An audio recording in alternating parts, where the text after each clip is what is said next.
You know, this song's for anyone who's bummed out, actually. Let's be honest.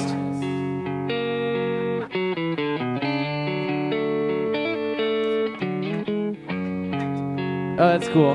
It's for you. Yeah, dude, that's my bro right there. I don't know his name. He's chill.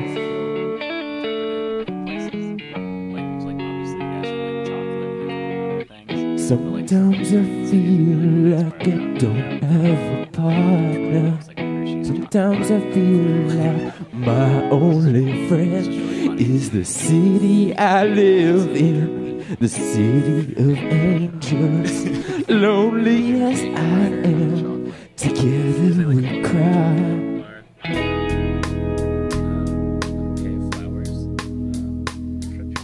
Drive on the streets 'cause she's my companion. Walk through these hills 'cause we are knows who I am. I haven't done the She intro sees yet. my So. good deeds and she kisses me when Sure.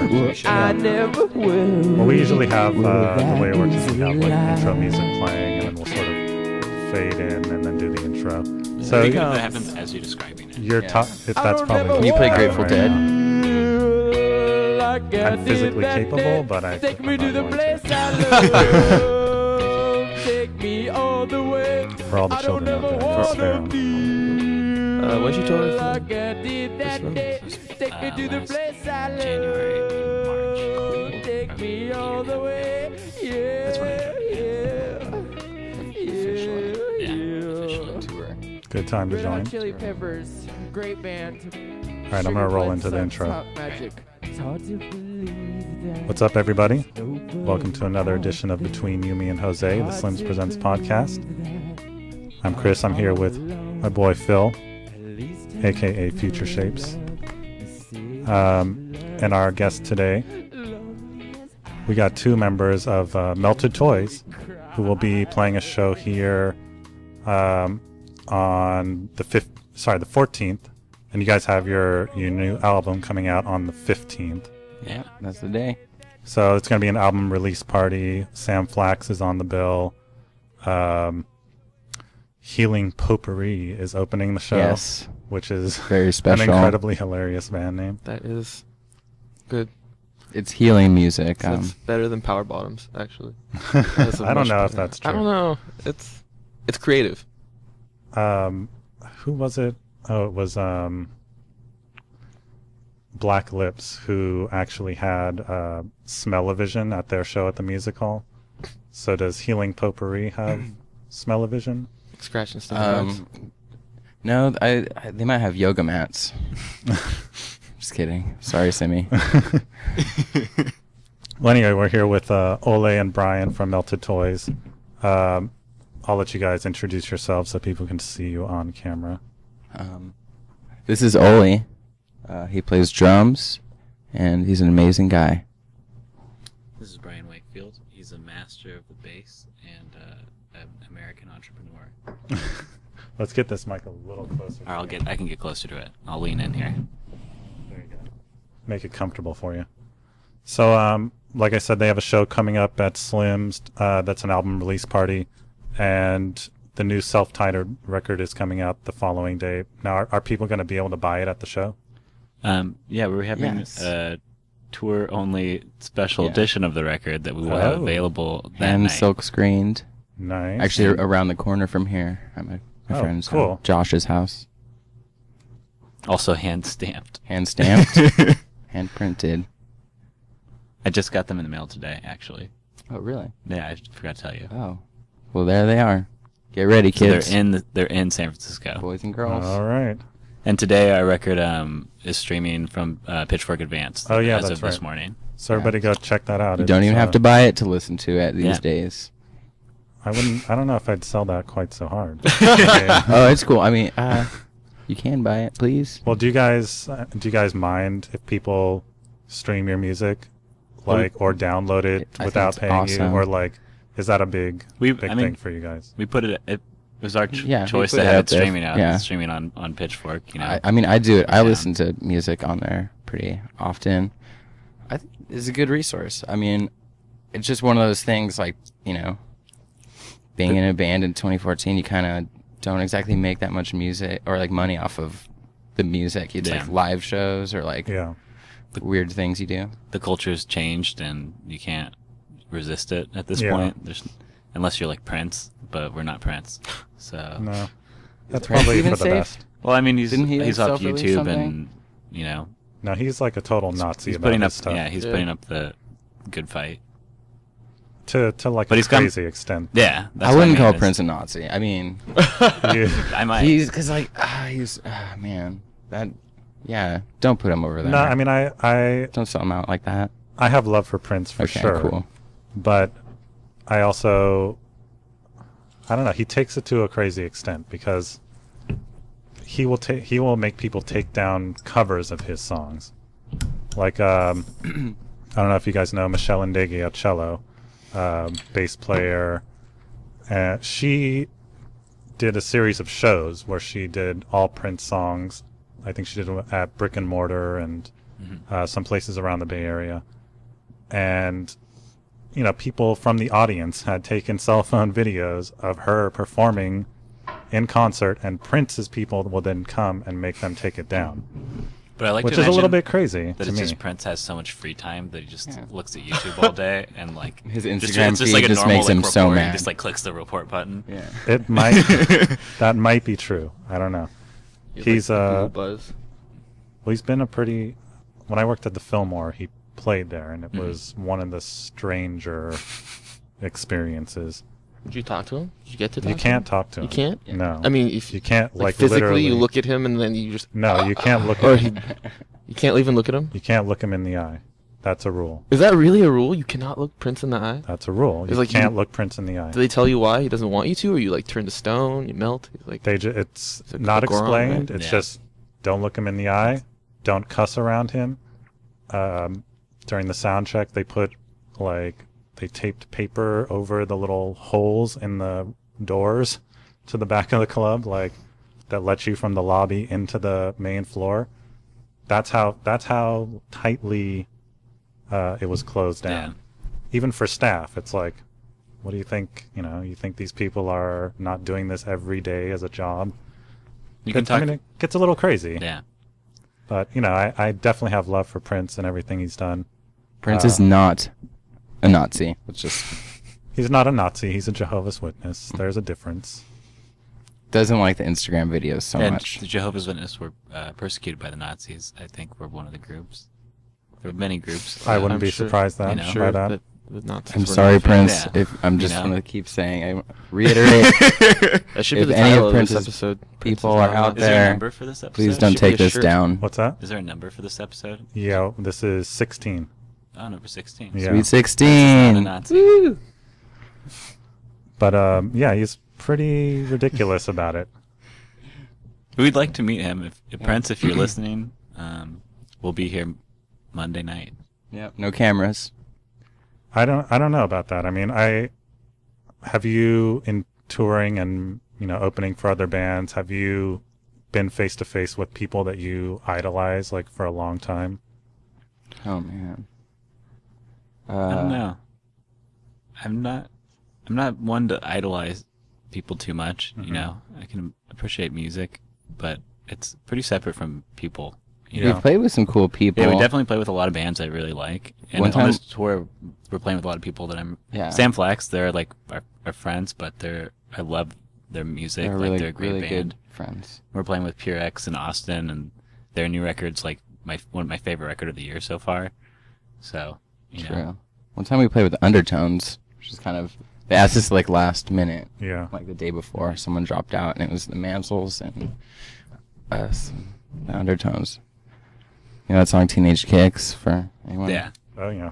out the there? one on John Peele's grave. That's the one. Yeah. I'm probably forgetting a bunch, but I mean, it's odd when you are in or around the music business for a long time and you see people in normal everyday circumstances and like I don't know, you lose that star power, and at least in my Yeah. opinion, like they're just mystery's people. definitely gone. Yeah, I mean, I get that. And like when we went on tour with Christopher Owens, he's been really nice to us. He invited us on 2 tours last year, and he like made sure we could do it. He flew us out for the East Coast tour. So he's a pretty big guy around here. Yeah. And so I don't know. We really appreciate everything he did for us. But he's just such a nice guy. You don't get like a celebrity vibe from him. Other than when like people are like trying to like sneak into the green room and stuff. Yeah, that was it's like funny. you get it from like other people, but not from being around him. You know? Yeah, and that's the weird thing is like when you're around it for so long, you kind of lose sense of that. Like, oh, this is someone who's famous. Like, and you stop seeing them in that light. I don't know. That's been my experience where like I don't know. I feel like it even kind of takes something away. Like I feel like I'm way too jaded now. I don't know if you guys get that feeling, but yeah, I mean, the longer you play music, the more people you play with, the like. There's something that you could see as being like jaded that comes with it, but I don't know. I think it's just being comfortable, you know, just not having anxieties and other things that. There's still certain people that will make anyone nervous, like Prince. Yeah, like Prince or. If I met David Bowie, I'd probably cry. Yeah. I feel like I would be comfortable around David Bowie. Really? He seems like a cool guy. It's a weird thing. Sometimes it's like there are certain celebrities that I want to hang out with, and there's some that I just want to admire from afar. Yeah. It's like I just want that image that's in my head to be forever. Like Guided by Voices are one of my favorite bands, but I'm not sure that I would want to meet them. Are you sure? Just because fun. They look like fun dudes. No, but that's like they're a little too fun, I think. You know, they're like a little too fun. Where if I met them and I was like, they've been practicing for years. Yeah, you know, like everything that's like weird or obscure about them would feel maybe less special if I just realized that they were like just really great normal dudes. You know, like because that's like their thing is that they're like normal guys, but I don't know if I'd want to experience that. Yeah, I mean, you'd lose. There's like I feel like there's a mystique to their like early stuff that would be lost if I knew them. I guess it's kind of like if you are involved in film and you make films, you don't watch movies like a normal person watches a movie. Yeah. You don't get sucked up in, you know, the spectacle of it because you know how it's made and you're thinking about it in terms of that. And it kind of, I don't know, I feel like in a way I've lost something in my ability to appreciate music because of that. Yeah. I don't know. I feel like there's still tons of smoke and mirrors that's like, I mean, that's for me what it's like about, you know, when you hear certain sounds and you're like, just where did that come from? It's like and I feel like moment. As the more I've learned about like recording and everything, the more you judge music on like this aesthetic and like not emotional level. That like, you know, you're looking for the sames, you're looking for that kind of stuff, or you're like listening to that, like, you know, it's about, or you get focused on style or different things that aren't as important about is the content of the music or what it conveys. And so I think it's easy to lose touch with that when you're surrounded by it, especially when you go to, you know, when you play music, you go to like mainly shows that are people you know. Like it's not as intentional as people who aren't a part of the scene and just only go to the things that are really special to them. Yeah, that's true. Got quite a lot of friends band shows too, like Tiaras. They're a great band. Fantastic band. To Tiaras or Smiles. They're really good. One of my favorite bands to see. Well, you guys are you know, one of the local Bay Area bands that's kind of getting a fair amount of attention outside of the Bay Area.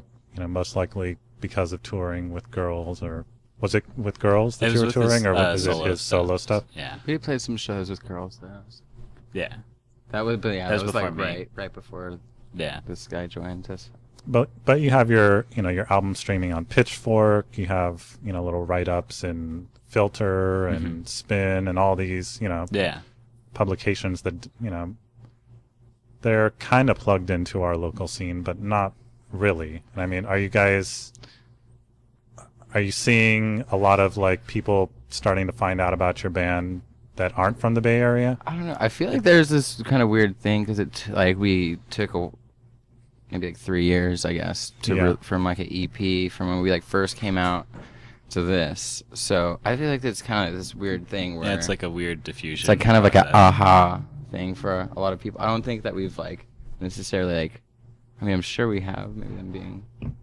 I don't know how to track it exactly if more people like our music or not, but it seems like just like I hope people who just were like waiting for it or wanted to hear more are just stoked that that's finally happening. Yeah, because the first EP was before I was in the band, but there was a very good reception to it. But I think probably a lot of people just forgot that Melted Toys was a thing. Yeah. It's been so. It's like when Dr. Dre made 2001.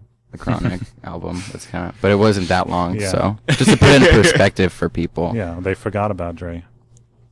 But I mean, so, I mean, our label Underwater People, they're out of Brooklyn. They're a bunch of cool dudes from New Jersey, and so it's like they're putting us Couldn't out do it they're without on the them. other coast, and so it's like there's like a dual coastal deal. Yeah, it's true. So what? Sweet Bones. In terms of touring, where have you guys gone so far? Well, let's see. I mean, we did our first U.S. tour was with Young Prisms, and we went lots of places. We went through the South and Arkansas, Fayetteville, and stuff like that. Places are really cool. Played in Oklahoma. Went through pretty much just like, that was like the Southern and then kind of more Midwest.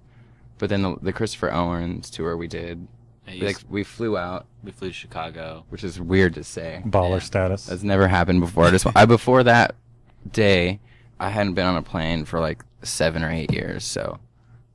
And then we were on like 6 planes in like 3 weeks. Because of the layovers, because that's the cheaper flight. Clarify, it's not that cool. Yeah, so we went. It was kind of a quick tour because we couldn't go to Canada with them because we didn't have criminal backgrounds. Well, that's part of it, but I understand. Passport issues. These things happen. Yeah. No comment. But it was, and then we did a West Coast tour with them like about a month later. So we might not be banned from Canada. I just want to say that. We might not. There might be like a statute on that. I heard that they just made it. Well, no, they just changed the laws. That's about taxing and stuff. For taxing, permits. yeah, and that was the big thing about crossing the border. In case you know or don't know, but it's like when you're crossing the border, basically they gave bands a hard time because they wanted to make sure the merch that they sold they could get the tax money, and so they had to they were just really strict with like where you would play, and because we were supposed to play in Vancouver last March or something. It didn't work out. And just part of that is also, they do look into your background, but it's weird that just because I got a B- this one time, they wouldn't let us in. Yeah, they're pretty strict up there. But like, what's the difference, if any, traveling and playing in these other places? Like, I know you guys have the support of a label behind you. Obviously not like a major label with huge budgets, but like, that's more than a lot of bands have. Well, and we have a pretty good group of friends in a lot of cities. Like I joined the band in LA. That's where our singer Steven was living. That's where I was living at the time, and because everybody had left San Francisco for a little while, but so we have a lot of friends down there. We have our label in New York. We have a lot of friends in Chicago. We have, we have like a pretty good group of friends in a lot of cities. So it's, right. We have plenty of couches to sleep on and network, plenty of friends to come out. Part of, and some really amazing Seattle, people. Portland, like those cities, like the West Coast. When we did the West Coast tour, it was like so comfortable because we all had like a whole lot of friends in pretty much all the cities. Yeah. Because the West Coast is just like a small town, really. Yeah. But I don't know. That's like this tour. It's not a lot of the show. The shows vary in size, but it's a lot of it's just about going to places we know people, and it's like any band. That's like the more important part, not like who's backing you and how much money there is to get you there. Yeah. I feel like it's kind of, I don't know. It's just it sounds weird, but it's like this thing that it's kind of like once you you meet like one person from the city, and then next time you go there, like, I don't know, you meet a second, and it's like this weird, there's this crazy network of people, and the internet makes it so cool, and I don't know. We have some friends who also put out a tape of ours through NAR Tapes from Portland, and we met them when we were just starting. I think it might have even been a little bit kind of before the band that became Melted Toys was ending or whatever, and I don't know, like it's just like these weird connections. Like they put out our tape, and then now people from like the Midwest will randomly be like places we've never been will be like, oh, I heard Melted Toys, and like, you know, through that kind of stuff.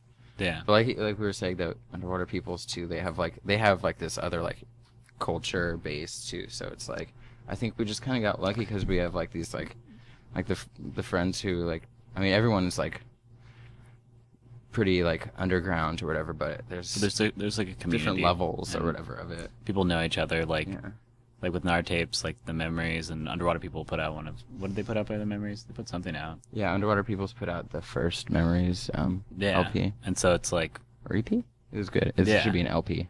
And I mean, so it's all related. People all know each other. You know, it's like, I mean, there's a bunch of different scenes, but like you can tap into like this whole national scene where there's people who come through town, and you know, like I guess you know it's always been that way since rock music started. It's like 6 degrees of separation with wait, I froze. With guitars. I've never even seen it. Will Smith. Will Smith, that is it. Or Kevin Bacon. You know, if you play the game. Kevin Bacon and Will Smith. There was a movie called 6 Degrees of Separation with Will Smith. Yeah. Wait, that was the title, or it had Will Smith in it? It's both. Both? Yes. Really? Yeah. I never heard of that. I don't follow Will Smith. I think it's a weird it one. was about AIDS. No, that's the one he's like. It's about school. How is it? But isn't that aliens, where they realize that Will Smith is like an alien? He's alien, like rich, and they realize he's like homeless at a certain point or something. He's like in this like rich New York family's apartment. I mean, it's like a squatter. I think no, he's just like hanging out with people. I Am Legend. Yeah, I think I'm getting confused. Yeah. I'm getting Independence Day. Oh, that was good. Fresh Prince of Bel-Air. Welcome to Earth. Yeah, we gotta call Will up. Yeah, for sure. Maybe we'll explain hit the up plot line. Prince to hit. Prince probably knows Will. Why don't we have Will Smith on the show? You know, we could. You know, we have. You know, I'm just. You know, I'm trying to keep it a little bit underground. Should have one of it's his an kids intentional choice. Episode 23. Yeah. Get one of his kids to play Slims, and then we'll get them to come on the show, and by proxy, Will Smith will have to show up. Or his wife. His wife has a metal band. Really? Yeah, Jada Pinkett has a metal band. Are they I any kid good? you not. Are they any good? I can't say that I've actually listened to them, but if it's anything like her acting, then it's great. It's probably. I'm pretty sure actually it's, since this is our 16th, your guys' 16th episode, but it's also Will Smith's son's 16th birthday today. I think. I'm pretty sure. I read on I know internet. that. Why is that? I follow him really? on. Oh, line. his Twitter account is so bad. It's coincidence. I mean, I'm just curious to see what he's up to. Really, it's not good or bad most of the time. It's pretty average. Sure, you want Brian's to not one to judge. You know. Definitely. I mean, I'll judge some things. You If you guys want to judge, let's do it. Let's judge some stuff. Can we have a Hey, do you pizza guys have a list of contest? things to judge prepared? just jump right into it. If you got something to judge, be my guest. Round This table is your pizza? platform. Not a fan. Not a fan? Their crazy bread's all right though. I like it. Yeah, the breadsticks The bread, is good. those breadsticks. With the I have strong associations with Round Table and Virtua Cop. Oh shit! Virtual Cop, I am a fan. Wait, Yeah, Virtual Cop? Virtua. Virtua Cop. There's no yeah. L for Yeah. some reason. That makes it cooler. It's really future. Yeah. They don't have the letter L in the future. Yeah. It's They not got a rid of it. necessary consonant. Yeah, they figured it out. We have There's a universal language that doesn't need that. Yeah. Is there really no L? Yeah, it's Virtua Cop. Wow, I've never noticed that. Yeah. Bro, I've what played the it. fuck? I've played it plenty of times. I've never noticed that. Because like, if it was a virtual cop, like he wouldn't even be that scary. You're like, whatever, hologram cop. It's not even a real cop. I'd like to see you try. You know, he could Virtual be cop. virtuous and he could be virtual. You just don't know. You know, it's that line. That between the two juxtaposition that of yeah. keeps it exciting.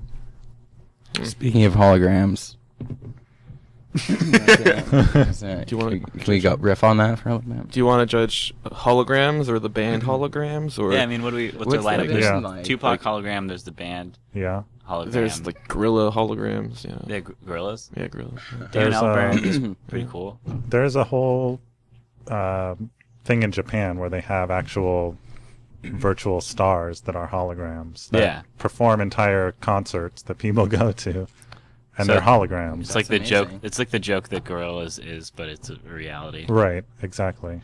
It's like you're living in an anime from the 80s, That'd be which is pretty great, sweet. actually. Yeah. Yeah. There's nothing wrong with that. But then it's like you could experience that at home once we have like home hologram technology. Oh, but it'll be so much sexier. Yeah. So have an intimate time with your hologram star. It's like if I We walk, like if I to walk see- through you, is it like we just had sex? We see all this stuff in movies, but I'm like really curious to know how it's actually going to play out in real life, because We're gonna be But, so like- out of touch. We're gonna be the Yeah. old. We're gonna be the old people who are like, "What is this about?" Yeah, it's Yeah. like I used to have an iPhone 4.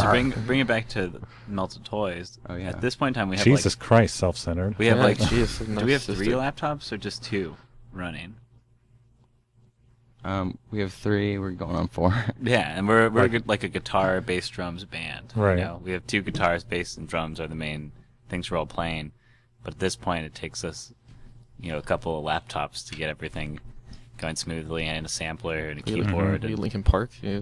Yeah. So, Four keyboards. it's Four getting, laptops. it's getting wild. But We actually are Linkin Park. You should have Mike Shinoda join. Bro- I don't think he's doing anything. You should Yeah. ask him. Poor Mike. I don't know, but like, But there's a little known fact. I don't know if you can decide if you want to say it. But the other drummer that played some sessions with Melted Toys. was a hologram. Was Mike Shinoda? How did this come up? He was no hologram. Well, I guess I don't know. It's pretty funny. Do you guys like embarrassing stuff or Yes. no? We love embarrassing. Well, Yeah, no, of this course. isn't embarrassing actually. Sorry, that's rude. this is bad. This is already bad. But But it's just a mix of we were vibes. we were Nobody listens to recording this, with so that's cool. we were recording with JR for a little while, and one day this is that like we were saying before when we wanted a drummer, but before Because we they had had a met drum machine Ole, before me. Yeah.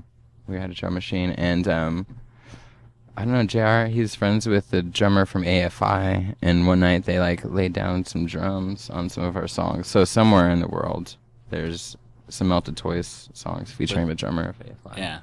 So that was the Wow. shoes I had to fill. They're like, we've had drum machine, we've had the drummer from AFI. You got a week to learn these songs for flying to Chicago. Yeah, deal with it. So Deal with it. that's when I joined about a year and a half ago. We could have had the guy from AFI, but Man, you I'm guys sorry. have a drum I machine. wish I could remember his name, but he was a really nice guy. Yeah. And, I and mean, it actually sounded cool. It was just we Probably is better weren't than me. actually ready for it So- at the time. We kind of had to like yeah. and that was like before I like took a gentle path into the band. It was before I joined it. It was like maybe 5 months before that I started helping record this record. They were maybe like a year and a half into the 3-year process Yeah. that it's been. While most of the songs were written, but I started helping record drums, but we did it ourselves, and so it was a little primitive, but it sounds good. You guys can all hear it Yeah. online. But I just started assisting with that and playing the drums on it. And then when it came time and they were offered the tour with Christopher, I asked Steven, I was like, do you guys want a drummer for this tour? And he said, yeah, let me ask everybody else. So I had, Let me ask the guy from AFI first. Yeah, I mean, who knows? That could have happened. He could have said no, and then that's why I'm here today, asking these questions, answering Well, these questions. that's good factoid. Yeah, that's For when why you guys are like If we get super a week fans. Probably not engaged in gonna a few be, months, this might be a footnote. Oh, under Yeah. past members, just Oh, drummer yeah. of AFI doesn't even have his name. Footnote, it'll be a link. What to have I this done? podcast. affiliation on Wikipedia. So, yeah, Well, if sure. I anybody, hope he's cool. I feel like he's a cool guy, but I hope he's just not embarrassed to be associated with us. Like if AFI fans are like really into his style, and they're like, man, what else did he It'd be do? cool if And we they did some listen to Melted crossover. Toys, and they're Yeah. like, oh, what is this soft rock? It's like pop, soft And maybe it'll rock. show up on Pandora now, like Oh. somehow all these words. they'll will come get, on after the hardest AFI song. everything we say is Yeah. going to be like turned into I know, metadata it's that'll Yeah. go into Pandora, and then it'll And, be like, and also Prince. This is a good playlist we're coming up it is. with. yeah. Nah, they like you. And Gorillas. Gorillas. I don't know, I'm kind of into Who the else can we Gorillas. shout I out like the so Gorillas. that- Gorillas are right. Yeah. Prince Sorry, too. I'm not Prince is used to awesome. having like a Yeah, that podcast song- to shout people out to. So Not that Shout it's out to What not that up, it's Mom? Gorillaz, but the Blur song, "Good Song," when Blur was Blur's pretty right. much Gorillaz. Right. Like that's a great song to Blur this is day. awesome. That's one of my favorites, Yeah. especially from that era. So I shout love out to Damon Blur. Albarn. I appreciate you wherever you are. They need shout-outs. They definitely. Yeah, do. you were important to me. When did the first Gorillaz album come out? Like 99, 2000, Oh man, jeez, that came out. something what? like that. The first Gorillaz album. go Gorillas. Yeah, It might have been 99. It was, 99. yeah, a long time ago. Yeah. Yeah. I was youngin. Before the It bomb was an dropped, important before the record. computers all crashed, and Before Y2K happened. yeah, yeah. You know. before Y2K happened, Before and all we the- had to start over again. Before all Yeah. the Twinkies expired. Yeah, He's that like, was let weird. Me teach you something before Y2K, and he did. Cool. Let's take a moment, take a moment of silence. Yeah. Thank him. Cheers. So Jose, hmm how long have you been cooking? I've been cooking for years. Are you into any like the Master Chef, Junior, I love Chopped. Chopped? Do you I'm watch Cutthroat Big Kitchen? fan of Chop. I've never watched Cutthroat Kitchen, but I love should check it Chopped and MasterChef and anything with Gordon Ramsay, except for the UK versions of all the shows because they're really depressing. Why? That's weird. They're just really sad. They're Yeah. really sad. I mean, I agree like with you, tucking but your heartstrings, or like sad because he's fucking people up. because No, they're they tug on your- uncensored. Tug on your heartstrings. Really? Yeah. And it's There's- just like the yeah. British way of filming everything is very It's like dreary. the lighting Is it of the weather? everything. I think it's the weather. I think is what you're Maybe, wanting yeah, to like the mention. lighting of everything, like all the shots, like how everything is just filmed is just intrinsically sort of depressing. And then on top of all the really sad stories, it's like especially sad. And everyone, like in the UK versions of all of Gordon Ramsay's stuff, he talks very gently for some reason. He talks Really? a little bit differently Yeah. than he does in the American versions of things. I think because he has a different reputation. Well, I there, think maybe? that's how you're a dick in other countries. is Maybe, yeah. just really subtly. Yeah. Probably. I mean, if you're He watching, Just the different. He's, yeah. he's very He knows- conscious of the different He knows, cultures. yeah, the different ways to be. That's why he's a it's really- celebrity. dick in That's like every the language. skill. but you can every watch them both country. on Netflix and compare. It's sad. Shout out. That's Shout out to Netflix. Netflix.com. Dude, Netflix- Sign up today. Did Shout you out to say Netflix. Start Yes, your I did. 6-day free trial. Start your 6-day free trial with a nice bag of Doritos and a great bottle of Baja Fresh Taco Bell Mountain Dew. Actually, I do have a huge bone to pick with Netflix because Oh, you want to talk about that shit is fucking freezing for me every 2 seconds. I don't know about you guys, but I can't get through an entire show or movie without it buffering like every You might need to 2 call your minutes. wireless provider. Do you Yeah. want to go? Call Comcast. Sprint or Verizon. Did you know that Verizon has the biggest network around? And, And they have this the is- shortest wait time if you call their 1-800 numbers. And this is total bullshit because every time not every time, but it'll happen and I'll be like, all right, I'm going to test this shit. Like, yeah, maybe I'm downloading a torrent in the background, but let me pause this. Let's see if it What clears it up. torrents you downloading? What? Illegal What are you music? talking about, torrents? I don't Music? download torrents. I may be downloading 2 terabytes of hardcore pornography in the background, but damn it, my Netflix needs to come up right now. and the like Kraftwerk discography. Yeah, the I'm assuming he's Kraftwerk. downloading that at the That's same good. time. Yeah, If I had to guess what he's Kraftwerk, doing. AFI discography. I guess I'll pause Kraftwerk discography right now. I'll keep the porn going. and- Sorry. The Melted Toys AFI bootlegs. Yeah. Good luck. That's gonna be rare one day. But I'm serious. This is fucking annoying Oh because yeah.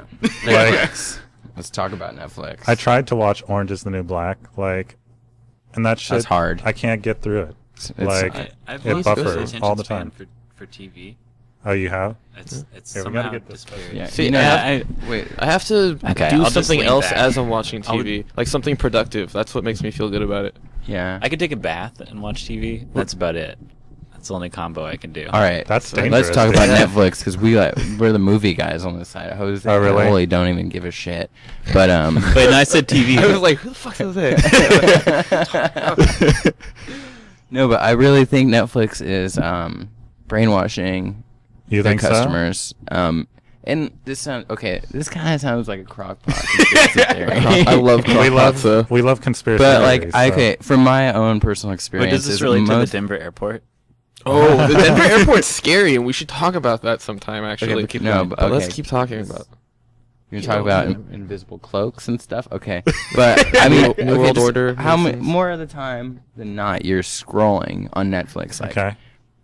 and the movie. I feel like there's just like a weird like progression. They just don't. I feel like they don't want you actually to watch movies because then they have to like pay royalties. So they're like, what if you could choose any shitty movie, and then they put like the one like cool one in there sometimes, you know? Okay. Lethal Weapon 3. Shout out Danny Glover. Shout out. Getting way too old for this shit. Another Bay Area guy. Oh yeah. But yeah, that's sort of my theory. I could go on, but so you feel I like could tell that there's a moment there I could feel the air in the room got a little. No, I'm interested. We're interested to so hear you that. feel like you look for movies more often than you're actually watching. Most definitely. Yeah, that's especially if you have more than 2 people in the room. Yeah. It becomes What do you infinitely want to more watch? time. I don't know. like, What that do you want sounds to watch? cool. I'll watch anything. I think that's how what it's about Look Who's I think that's Talking? what it's- No, I don't want to watch that. I Like, just watched that 2 days ago. yeah. Yeah, And then that's- the day I before. I said anything. Yeah. And then finally you press play, and it's like freezing. chugging along Chugging, until you chugging. can It's actually Okay. watch it. frustrating because I they're forgot down we the got street into too, this. right? Well, I'm going to go back to the weather in England. Weather in England. All right. I'd like to go back because I read a review today. We have weather. email alerts for whenever Melted Uh-oh. Toys shows Yeah. up. Oh, I got one of those. And for you guys. for us, thanks.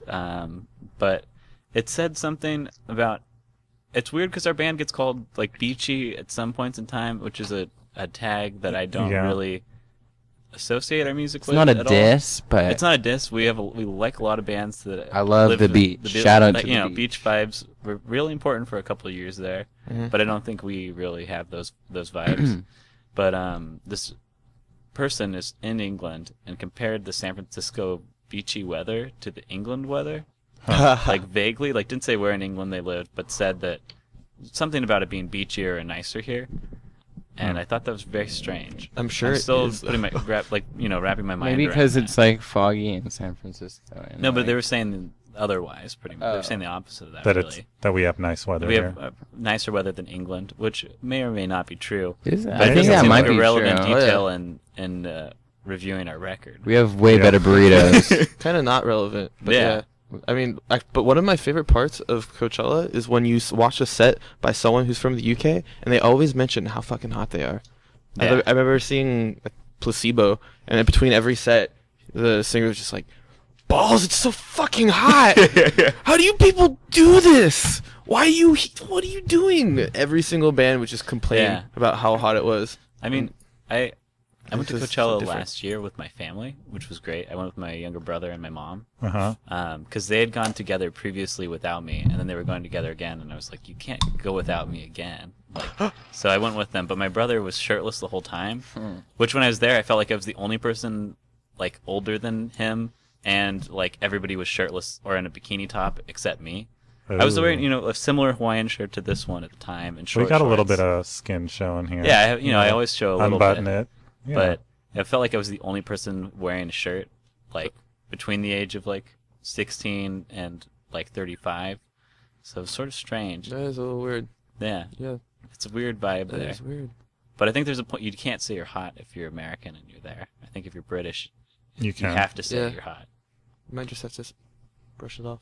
Well, I'd seen a few years ago Susie and the Banshees at the Warfield, and she was constantly complaining about being hot, but I don't think it actually was hot. I think she was either going through menopause or like withdrawals or something. Oh god, or both? maybe? Because she kept flip flopping and this I actually like had to stop. It's so hot in here. I actually like stopped listening to Susie for years because of this experience. Yeah.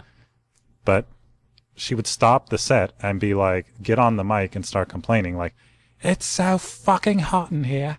If somebody doesn't open this door, the show is over. And it's like, and then someone would go and open the door, like 2 songs later, like, it's fucking freezing in here. If somebody doesn't close the fucking door, I'm out of here. It's That ridiculous. sounds cool though. I mean, There's a to, like, period of the time diva vibes. in high school where I would listen to Susie and the Banshees because when I was 14 or so, my favorite band was The Damned. I Okay. was like only into 70s punk when I was 14. Uh-huh. And Still a apparently good band. sometimes Susie and the Banshees, I mean, it's just Susie. The Banshees weren't there. Right. Robert Banshees Smith are was cool. there. I guess he was, he was a Banshee for a moment there. But they started throwing bottles at the Damned when they were on stage. Like antagonistically, or like these beef. Are my boys. Like and I'm gonna fuck no, with they them. were just, they were like they like hated. There was some kind of huge beef, and so as a 14-year-old, I was like, I can't listen to Susie and the Banshees. It was like I had like a stance on it. Yeah, you were team damned. Yeah, you know, I had 2 shirts, 1 patch on my jacket. I was in deep. Just like man, like your relationship with music when you're a teenager is just so odd. Yeah, I had a band in junior high school, and we were looking. You know, one of our other friends who was like obsessed with The Cure, this like Mexican guy in LA, and like he, you know, you're like fucking 14 years old. You know, how much can you know about The Cure, really? But he like knew everything about The Cure, was obsessed, and we knew this. So like he's like, oh, I want to be in your band. I want to be in your band, and we're like, okay, you gotta like write a song, and like let's see one of your songs, and we'll let you know if you can join the band. So he like, you know, writes down his lyrics on a line sheet of notebook paper and gives it to us. We're like reading it. We're like, holy shit, this is really fucking good. This is like so poetic. Like, man, the metaphor is here. We gotta get this guy in our band. And like, and not an hour later, I'm like driving home with my mom, listening to the local rock station, and Pictures of You comes on, and I'm like, this motherfucker. He just wrote down the lyrics to Pictures of You and gave it to us. That's so funny. But I like the idea of a high school kid just like, if that wasn't already a song, just writing it like in front of other people. Like, you have to write a song. Just be like, off the top of my head, man. I think he's kind of a scam artist, too. Yeah. Can you give him a shout out? Do you remember his full name? I do remember his name, but I don't know. I don't remember his last name, but his first name was Omar. Shout out to Omar. That was tricky, man. He's the number one fan of The Cure in junior high at 32nd Street. Write us a song for real next time, okay? Or it could be another Cure song. It's cool. Podcast number 17 featuring Omar. Omar, the number one Cure fan. And Will Smith. I do actually wonder if he's still obsessed with The Cure, because I'm not like obsessed with the bands that I was obsessed with in my teenage years. We could all talk about any bands that we really liked at that time that we still do listen to. I really appreciate all the bands that I was obsessed with back in the day, but I'm not nearly as obsessed with them. Definitely not. Kind of got out of it. I think like playing music all my life it's given me like a different like when I was a kid I used to just thrash around in pits and stuff, but now that I'm older I really like to just sit and watch like the craft. You know, I like to see what pedals you're using. I like to see if there's some weird technique that you're using that I've never seen before, and sometimes you pick stuff up and it's really interesting. So it makes you turned into a square basically. Yeah, I'm a total square. We all have an internal clock to being squares. I was in a pretty good pit the other day. Sorry. Wait, when I actually fell asleep at the last festival I went to. Was that the one that I took a nap under a tree. We were in the pit at the Fleece show. Yeah, Fleece and Smiles coming at you from a local San Francisco venue soon. Where was the show? Knockout. At the Knockout. Oh, cool. A great American venue. What was it called again? What? We had Death Records. Oh, yeah. I guess we'll give a little shout out to Death Records. Shout out to Death Records. That's Brian Wakefield's tape label. That is Colin Arlen. And Colin, what's up, my man? Shout out to out you, my hero. Shout out. God bless. Love your mom. Later this year, there's going to be an Emotional record, which is Brian's solo project. But that's another thing we're involved in. Okay, we can skip this part. Yeah, that's our quick little... I don't know how I got on there. Because you talked about the pit. It was really good, though. And when I was a kid, I would really get into the pit. I actually remember being at this venue at Slim's. I don't know if I should say the band's name, but say it. Let's hear it. Don't be ashamed. Actually, no, I remember it was AFI.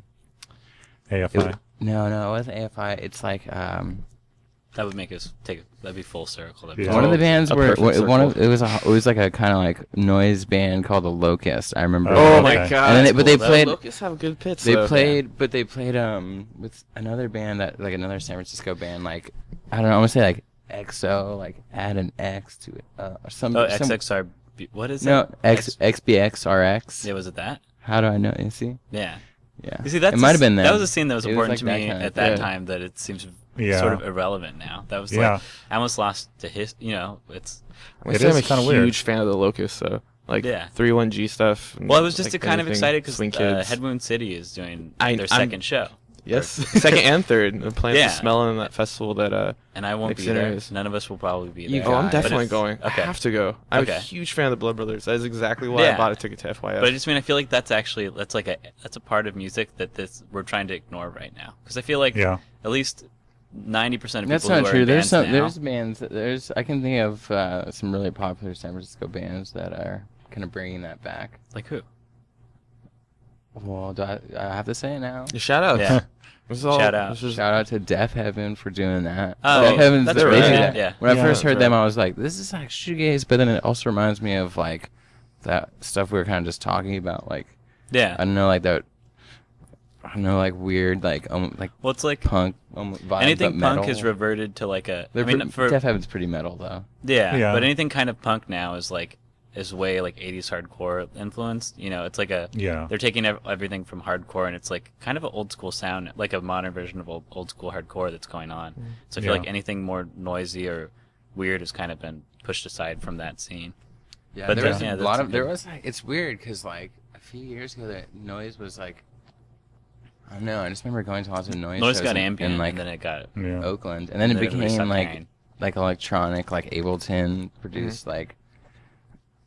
You know, it was like hypnagogic, and then it became sea punk, and then it became shit. That's- I'm that's doing a ba- slow really bad decline. at this. Well, it's really Well, weird. Sleepy Like Day, sorry. there was a time, you're right, where you couldn't go to a record store or a Yeah. show or anything without seeing somebody with a Locust patch on their Yeah. jacket or their bag, or like, you know, you would go to a Neurosis show and the shit was like packed and people were fucking feeling Yeah. it. And I don't know, I feel like This is an experience. Everything got It's kinda- way chiller a couple of years ago. Yeah. Music took like a turn for the chill. Turn for the chill show. wave.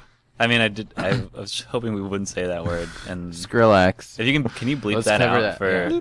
Yeah, bleep it out with please? Skrillex. We don't bleep cussing, but we bleep out chill wave. Can you please bleep that twice? Yeah. Bleep it twice. If you could, yeah, it actually might be funnier if you bleep out every band, record label, or any other reference you've made. Shout out to Bloop. Yeah. Yeah, if you can. That please. whole thing about Prince earlier. You if can't you talk do to bleep beep. it out, The whole thing you about can't bloop. look at Yeah. beep. Yeah. You It can't won't talk make to any Bloop. You sense. can't talk to Bloop. You can't see Bloop. You can't even look Bloop in the This eye. piece of paper covering up bleep. Right, Bloop. Covering up her mouth. Bloop. Well, being that I got to release this tomorrow, I'm not doing very much editing at all. Well, you got 2 words. So Bleep. I don't know. I mean, it's right now. I feel like a lot of the sound seems to be people returning to the '90s Yeah. more so than like, you know, the '70s. I mean, and I think it's 80s. natural for like, especially people in their like early 20s or whatever, to kind of regress a little bit, if you want to call it that. Because Yeah. I remember when I was like, whatever, when I was 13, like the 80s, it was like all about the 80s and stuff, and I was like, that's so much cooler than the 90s. The 90s suck, man. I guess it just took a few years to realize that there are actually pretty much every great film of all time was made in 1996. You know, it took some time to realize that. That's a strong statement. That is I a just strong I think that. that the Citizen things that were Kane. bad No, about it's the not true, 90s but- were so bad that we kind of remember those things, like Yeah. flares. Yeah, You know? it's Yeah. just it's just Like like biker it's our own. shorts. It's Yeah. nostalgic, and I just don't a know. lot I of think we things should. that I stick think out. that's okay. I don't think we should be like too bummed out about. But I still. I think I'm the stoked. 70s are coming back. The seven. I think the mid 2000s had a brief 70s moment, but Yeah, I think yeah. it's on the rise. I know. I'm also. That's my like, weather I feel report. Like, Denim as jackets like are in. as like a Yeah. band. If you want to talk, should we They're talk like about an band epidemic. stuff? They are. I have one in my car. I mean, I That have reference? several. You're like, I'm wearing several right now. Under this Hawaiian I'm shirt. actually wearing denim underwear, You know, a denim thong. Never nude. yeah. I never knew. That's you know, we're hoping if we say shout out David Cross that Shout out to David Cross. he'll show up on Monday. Yeah, or actually, we're gonna be. Isn't he from like Georgia or something? Is he from Atlanta? He's from the South. We're gonna be in the somewhere. South if they haven't come through. He's also I read once that his favorite band was The Who when he was growing up, and he wore like all mod clothing in high school and drove a moped. So awesome. Classy. Shout out to high school David Cross. Shout out to David Lee Roth. Do you think he's embarrassed by that now? No, I think he's pretty. I'd be proud. Like yeah, the way proud. you guys were like hesitant to even mention the Locust. Like you think he's like. I mean, I shouldn't say, but The Who. You know. Like, no, I think it's been enough time that he's very confident in that. Who's fine. The Who's good. They got. I mean.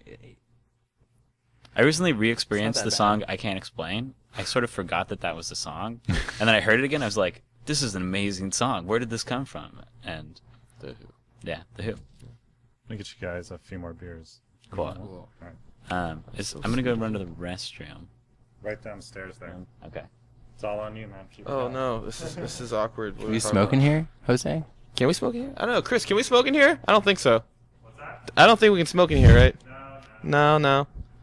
So Wait, do you say you can smoke weed? we I'm not don't sure if do he's that. being- Oh wait, you're filming. Us. yeah, we're filming so we can see the wink. Just there's the second camera it's over there. All right, well, yeah. So, Just kidding.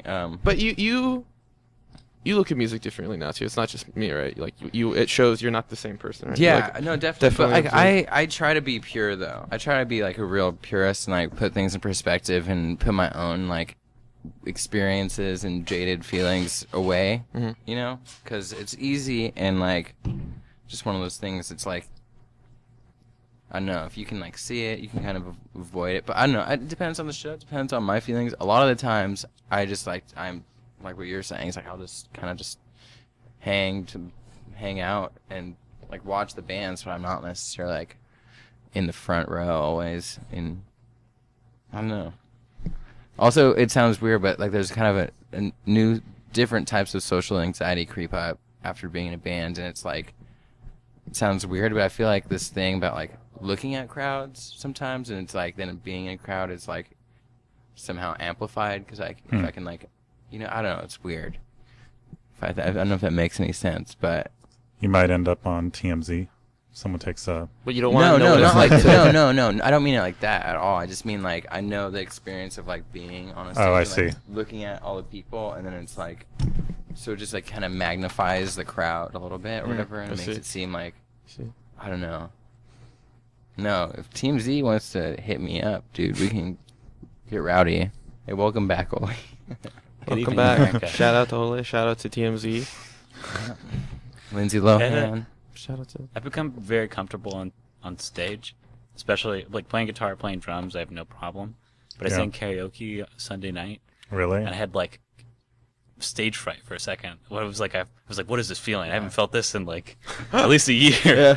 And then I was like, oh yeah, I'm kind of hesitant to sing this song in front of these 6 people in this bar that I don't know.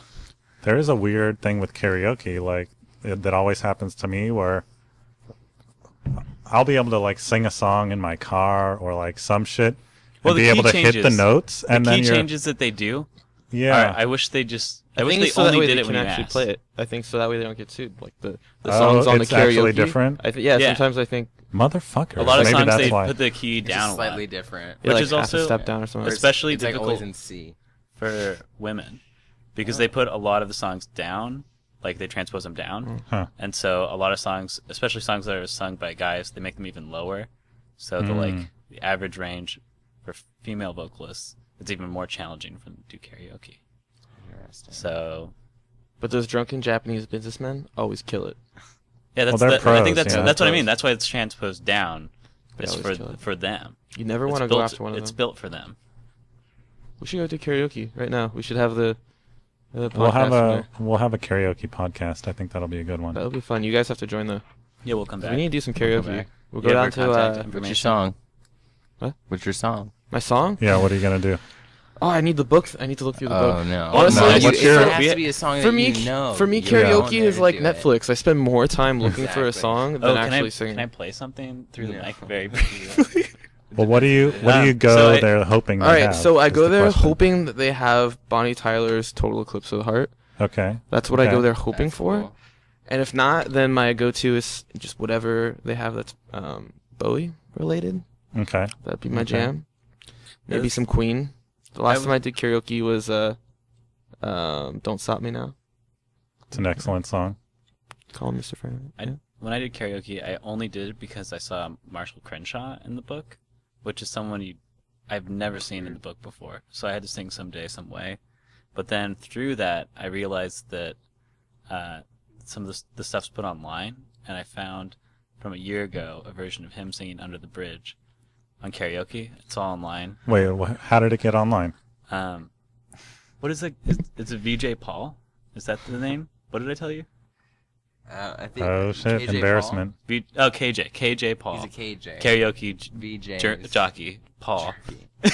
He does like the El Rio and a bunch of other bars around here. He's the KJ. But he puts it up online. Yeah, because I noticed on the card it's like check if you don't want this online. Oh shit! And so that's sneaky. I mean, it's pretty. It's like I usually don't read the paperwork when I'm filling out my karaoke form. So this is full of trivia, by the way. I found hey, Zach, year-old recording of Brian doing Under this the Bridge. song's for my friend Zach. I would say El Rio is my guess. You know, the song's for anyone who's bummed out. Actually, let's be honest. So if you guys have any friends, they're probably on there singing something. You can search by name. Yeah, let's just move it away a little bit. It's for you. That's probably good. I don't know if I can. That's my bro, right? So you can hear probably most of your friends are on this beautiful online resource this archive that we all have access to. That's hilarious. That should be the intro song. Send that to me. Let's do the intro of this song of this episode. That definitely has to go I got on into it too. like a single. It's good.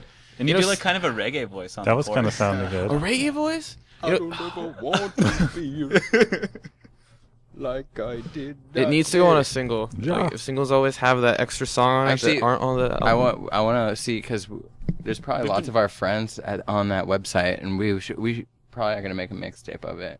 We're gonna have to ask KJ soon. Paul. Oh yeah, We're I'm gonna sure have to get some he'd be information. cool. He's a cool guy. We should just shout him out. Shout out to KJ Paul, Just wherever you are. officially, Much KJ love. Paul. Love your mother. Actually, Respect. that brings up something because you guys did an album, self-titled album that's coming out on the 15th, but like the trend is moving away from albums and like the format having moved away from records and CDs. I don't know. I used to love having an album, and then you have the secret track at the end. You know, Yeah. There's like awesome. no way to do a secret track now. I mean, Yeah. if you think about it, The CD is gone. So Yeah. the secret tracks. You can't put a secret track on a record.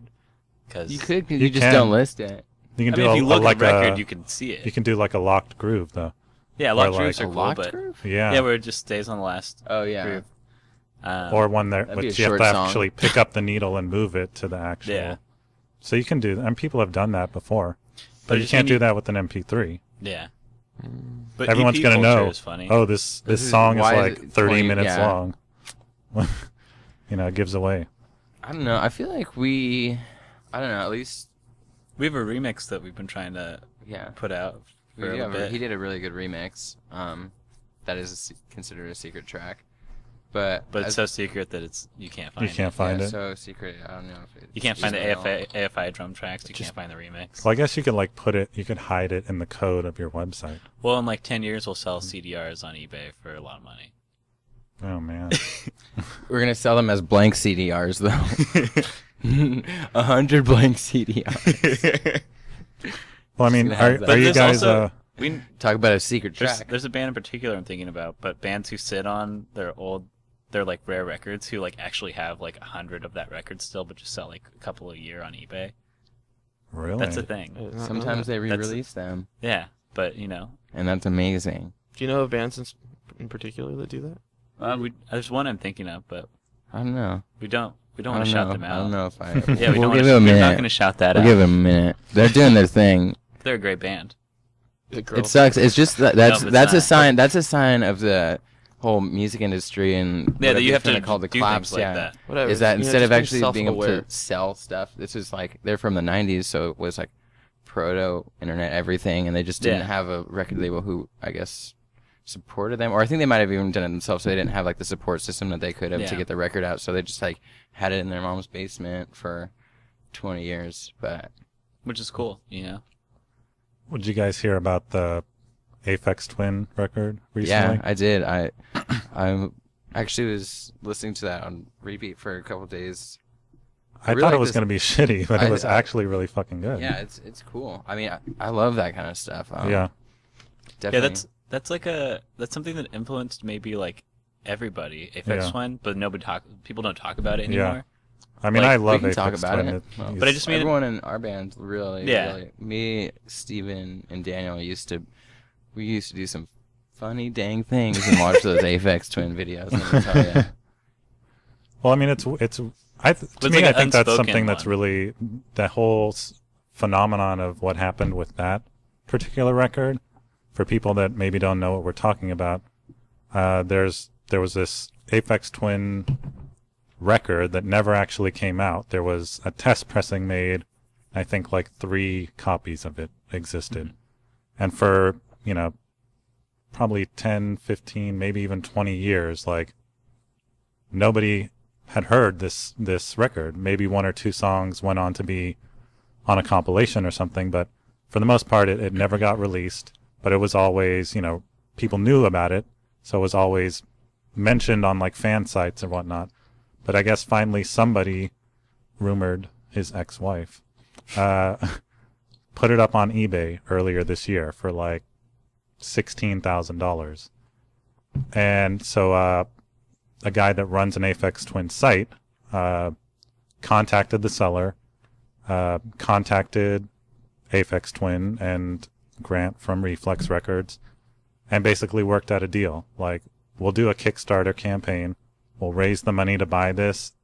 You let us rip it digitally and provide it to the people that, took part in the Kickstarter. And then any proceeds that after the amount that we pay this person, some of it goes to the artist, some of it goes to charity, et cetera, et cetera. And it happened. They got it. They ripped it. It made a ton of money. That's cool. And then they went ahead and auctioned it off again. The creator of Minecraft bought it for almost $50,000. And, we get this record that was, the thing of mythology for many, many years. And we finally get it, released through this sort of organic technological process, which, I don't know, I think that was really cool. And to see something like that happen, it kind of opens things up to like, well, fuck, there's so many things that we could do with the technology now and the ability of the internet to be connected with people. Yeah, I mean, actually, a couple of days ago, for the other band we do, Emotional, we had band practice, but we couldn't find our bassist. So I created an Indiegogo to raise money to find him. And I raised $1 out of my $5,000 goal. Why would it take Kyle Hoover? To Spider Kyle. So Spider Kyle. The power of the internet crowdsourcing is real. Yeah. Have you seen that $10,000 potato salad? Potato salad on ridiculous. Potato salad sounds pretty cool right now. They exceeded their $10 goal. It was $10. Yeah, made like $10,000. Yeah, it made like $10,000. But this is just like some fucking, dude on the internet. Like, what I wonder is like, who the fuck is giving this money? Like, what's the point? I totally understand something like the Aphex Twin thing. Well, this brings me back to Prince. He has like an untold number of unreleased records. Yeah. Like Warner Brothers could never keep up with him, and he just made record after record that never came out. Yeah. And who knows if we'll ever get to hear those. Shout out to some of his best tracks, in my opinion, are the unreleased ones. Mm-hmm. Like Extra Lovable. If you've never heard Extra Lovable by Prince, go Google it. If you ever heard Bleep by Bleep Bleep, it's the best fucking Prince song I've ever heard in my life, and it was never released until like last year. He did an updated version of it that was horrible. But like, go live? Listen. Yeah, I saw Prince live. Where, in Oakland? No, at the Fillmore. It actually, I was zoning out for a second and thinking about Prince. All his cool moves. He's started playing a lot more recently. He played a bunch of shows at the DNA Lounge. And there's the right now. He played at the DNA Lounge? Yeah, he played at the DNA Lounge. I think I remember that. Like maybe 5 or 6 shows. I'm trying to imagine him playing for like the people that go to Death Field. Well, Just yeah. like, imagining the two of them in that room together. When Morrissey canceled his tour last year. No, Morrissey And canceled the show. Who's that? He added a show at Hollywood High, and at the Uh-huh. time I was working a block away from Hollywood High School, and it was just sort of it just was sort of painful to me. I was like, oh great, he's going to play at the show I can't go to right next to where I work. But I mean, that's similar vibe. I want to get into talking about some conspiracy theories, but before we talk about the Denver airport, can we talk about, let's make up some conspiracy theories for why Morrissey cancels all his shows in the Bay Area? Well, Let's hear some theories. One theory could be that he accidentally always books a show on a full moon, and he's actually a werewolf, a vegan werewolf. Okay. All right. But don't werewolves need to, like, consume flesh? They lock him up in the tour bus, Okay. so he doesn't hurt anyone. So that's part of, like, where all his, like, angst comes from, is the fact that he has to keep this part of him in check. That's why nobody can love him. maybe Johnny animal Marr was instinct. the one who bit him. And, Oh, like, Johnny Marr's Marr been does look like a going werewolf. loose around Portland for a couple of years now, but that's like the struggle with Morrissey and him couldn't get along anymore because Johnny Marr cursed him with this. Doesn't he play in that band like Johnny and the Moon? Right? Oh, that's a good. Is he in that Oh, band? shit. Or am I wrong? I think none of us can come up with the answer. And also, I have Johnny, a feeling Johnny that none Marr. of us know the answer to that question. Johnny Marr also played in Wolf Parade, right? Holy shit, guys. I think Right? we Yeah. just came up And with then something. the singer of Wolf Parade also does that solo project, Moonface, correct? Yeah. So This has to be it. This is all just This is like Illuminati talk. Like, The Bleep about werewolf- that. they're trying to tell us. We need to read between the lines. I mean, Johnny Marr played in a bunch of. But stuff. what Smith's lyrics relate to werewolfism? To what, lycanthropy? Is that the word I'm looking for? Yeah, the song lycanthropy. Lycanthropy. Oh, there was a lycanthropy that will never go. There's a light that never goes out. There was a because that's the light Oh, yeah. that controls because it's him. constantly Yeah. there's sunlight constantly reflecting off of it. Yeah, it does. He's constantly a victim of the full moon. I'm buying this. I'm buying it. Okay, so that's one theory. That is one theory. That is the theory. That's the leading theory right now. Yeah, that is the leading Mhm. theory on Right now, Morrissey's. technically. But, you 'Cause know, he we says like it's to consider illness, all you know? things, you know. Yeah. And that's the only illness that would be powerful enough. Also, isn't there a reason why werewolves can't fly in planes too? I don't know. Maybe What he would can't that reason be? They're I don't know, but he claustrophobic. can't, right? Can he not fly on planes? How did Doesn't he he get go here? by ship? Oh, by ship. Okay. I thought. Huh. I don't know. We're just wildly Shout out speculating to, right now. to cruise ships. I mean, the werewolf thing is totally true, but this we're just Yeah. totally Wait, speculating. is he on. vegetarian or vegan? He's vegan. He's I think. vegan. Yeah. So maybe he just doesn't know how to be a vegan, and that's the day where his iron deficiency gets really bad, and he locks himself away, and they bring him just tons of meat. But why only the Bay Area? It just happens to land on that. I mean, he finally played San Jose. Maybe. This isn't adding up, man. We No, we need don't a have an we need answer a to the better real theory question. to this. You know, I But I was feel like buying Robert the full Smith moon has one. something to do with it. You think so? Because you know his quote about how he's going to eat a steak for every steak that Morrissey doesn't eat. And he But then now certainly he's did. overweight. Yeah, he certainly did. So I think he plays a bigger part in this than we're giving him. Mm. You know, We'll like have to that, do some serious like that could be research like on he that. knows the secret, and that's the steak line is a jab. What if he mailed a piece of the steak to Morrissey? Like every steak. Like what if? I guess maybe this is gonna be dumb. I'm getting Dumb? really close to Dumb? like What? a Twilight reference. Go it. Go. Okay, Let's well, go. let's go we with can it, go man. back to Robert Smith So and Robert- Susie. Robert Yeah, Smith let's is go sort with of it, bro. the- So who would they be? So Susie, what's the girl's name from Twilight? I don't know a goddamn thing about. I don't know Twilight, anything so- about I it, don't but I know. know there's werewolves and vampires. I just in know it. Edward Edward. darn kids chatting about. All I know is there's Netflix. werewolves and vampires in it. And Well, Morrissey's a werewolf. We've established that Morrissey may or may not be a werewolf. Probably. Are is. there any other theories? I mean, my theory is, do you even want to see Morrissey live right now? No. Do you I want to mean, see Morrissey today? There Come are on. people that do, though. There are not- people that do, and they're romantics, and I love them for it. And I would love to see Morrissey. Yeah, so I'm not trying to hate on him. I'm not trying to hate on the fella. Don't get Yeah. me wrong, but he's so difficult. Yeah.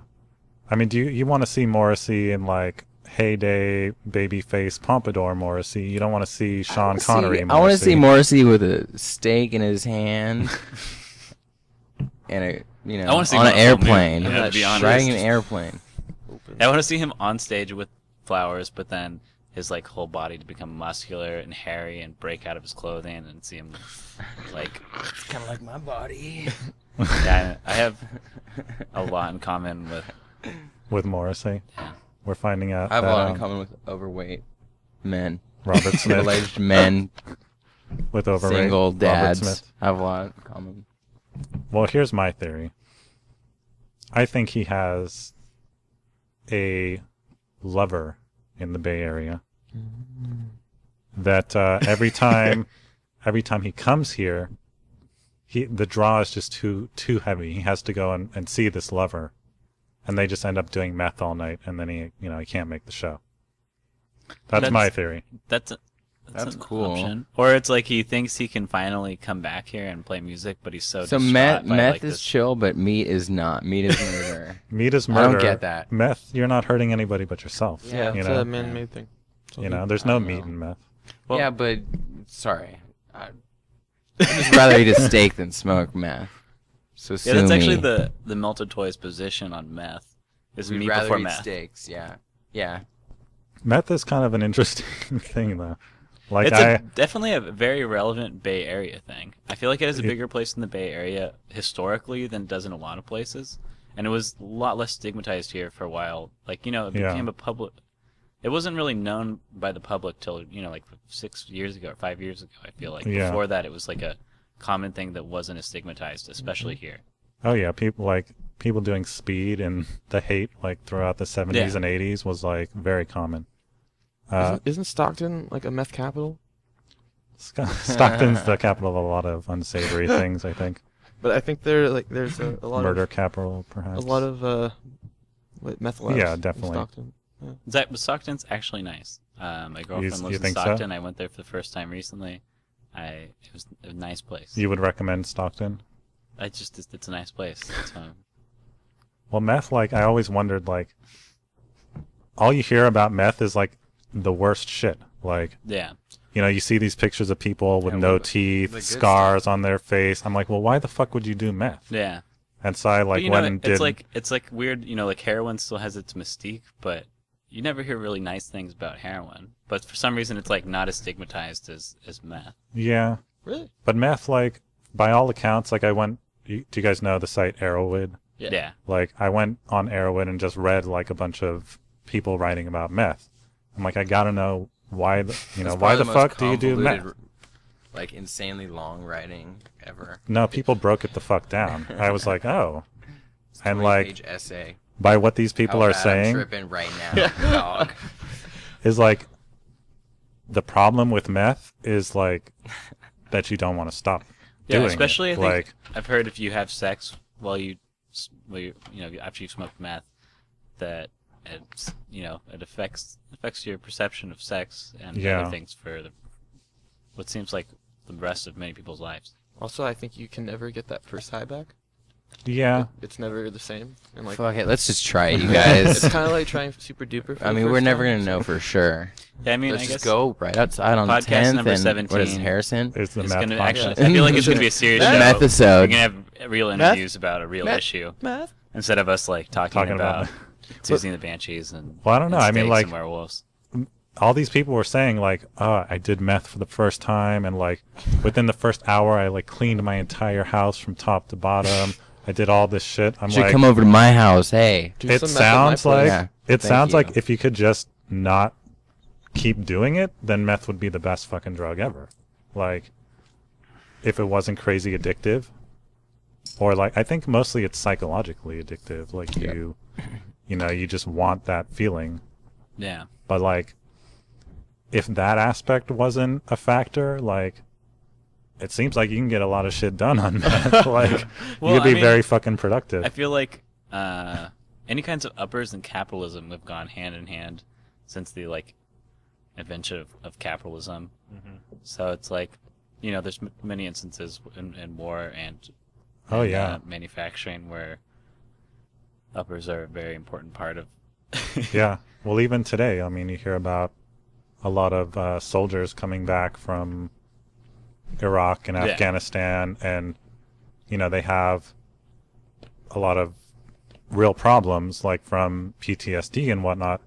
And while they're in the military, they're just given all these fucking drugs. Like, while you're in combat, they just fucking hand you a handful of pills. Take this. You have no idea what you're taking, and it'll keep you up for days on end. Supposedly hone your focus or whatever. Crazy.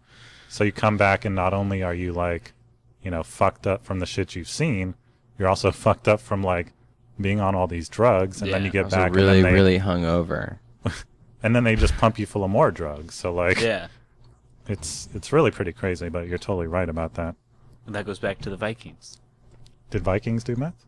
Yeah, I think That's why they lit everything on fire. they have a very Norwegian name, so I can tell you that the Vikings smoked meth. Well, what was the Viking form of meth? I don't know. I actually forget, but they did. They did take some sort That's of why their like hats stimulants were that way, because it was actually a giant before they pipe. went into combat. But I mean, that's like with a lot of like militant groups of people internationally through through all eras, there was usually some kind of mind-altering substance that was used. That goes back. Well, it's interesting how there's like certain associations with coffee and like different revolutions about the people when you stop drinking beer instead of water, drinking coffee, that there was more revolutionary activity. But now I feel like it's something that's centered around capitalism, where everyone drinks coffee to like work at their jobs. Yeah. Can we give a shout out to coffee right now, though? Because I'm a barista, so I love coffee. It's too I close do to not. home. Really? I'm gonna say only one person in Multitoys drinks coffee consistently, and that's the me. guy who works at a coffee place. He doesn't have a choice. Because I drink, before I started baristing, I drink coffee about 5 or 6 times a day. Jesus, man. And it has no energy effect on me at this point. Yeah. But until you stop But the meth does. But if you stop drinking it, you're gonna get a headache, right? I mean, actually, I don't know. Oh. I can totally stop. I just don't want to. If I stop drinking coffee, I just don't know the headache. repercussions or how challenging it would be. You will die. Your heart will stop. But I'm using this. Well, I mean, do you guys experiment with any mind-altering substances? I know you're gonna say, do you do drugs? Well, I Or mean, basically- I'm not saying it in a bad way. We can talk about. What do you like, want to talk about? What do you want? What you got? I'm actually going to run the rest. I don't know. I feel like there's. Now he's gonna go. You're gonna leave me on I'll the be right spot for back, the hard question. I mean, All right, let's go back to arrowwood.org. It all started on a website with some nutmeg. Well, I don't know. There's like a lot of. I mean, I don't know if I want to. I'm not trying to boast it. I guess everyone in the band like dabbles a little bit. No one's crazy. We don't really do any weird drugs. No designer drugs. Well, there's this That's weird funny. there's this weird thing about psychedelic music, and you guys get labeled as psych I guess I could pop or something like is, that. But we've known each other for a while. This is long enough in the past that we did. We used to have more of that bond or whatever over psychedelic drugs. I remember taking mushrooms with Steven and Daniel. Or they kind of just discovered what magic mushrooms actually meant and did, and we had this friend from Germany or Amsterdam, from Amsterdam, who brought back all this stuff, and we were all 16 and eating way too many mushrooms. It was, I think that though kind of we all kind of we had our bonding experiences. We went all kinds of places, and then now I'm kind of if I do anything like that, I'll take a bite of mushrooms, but.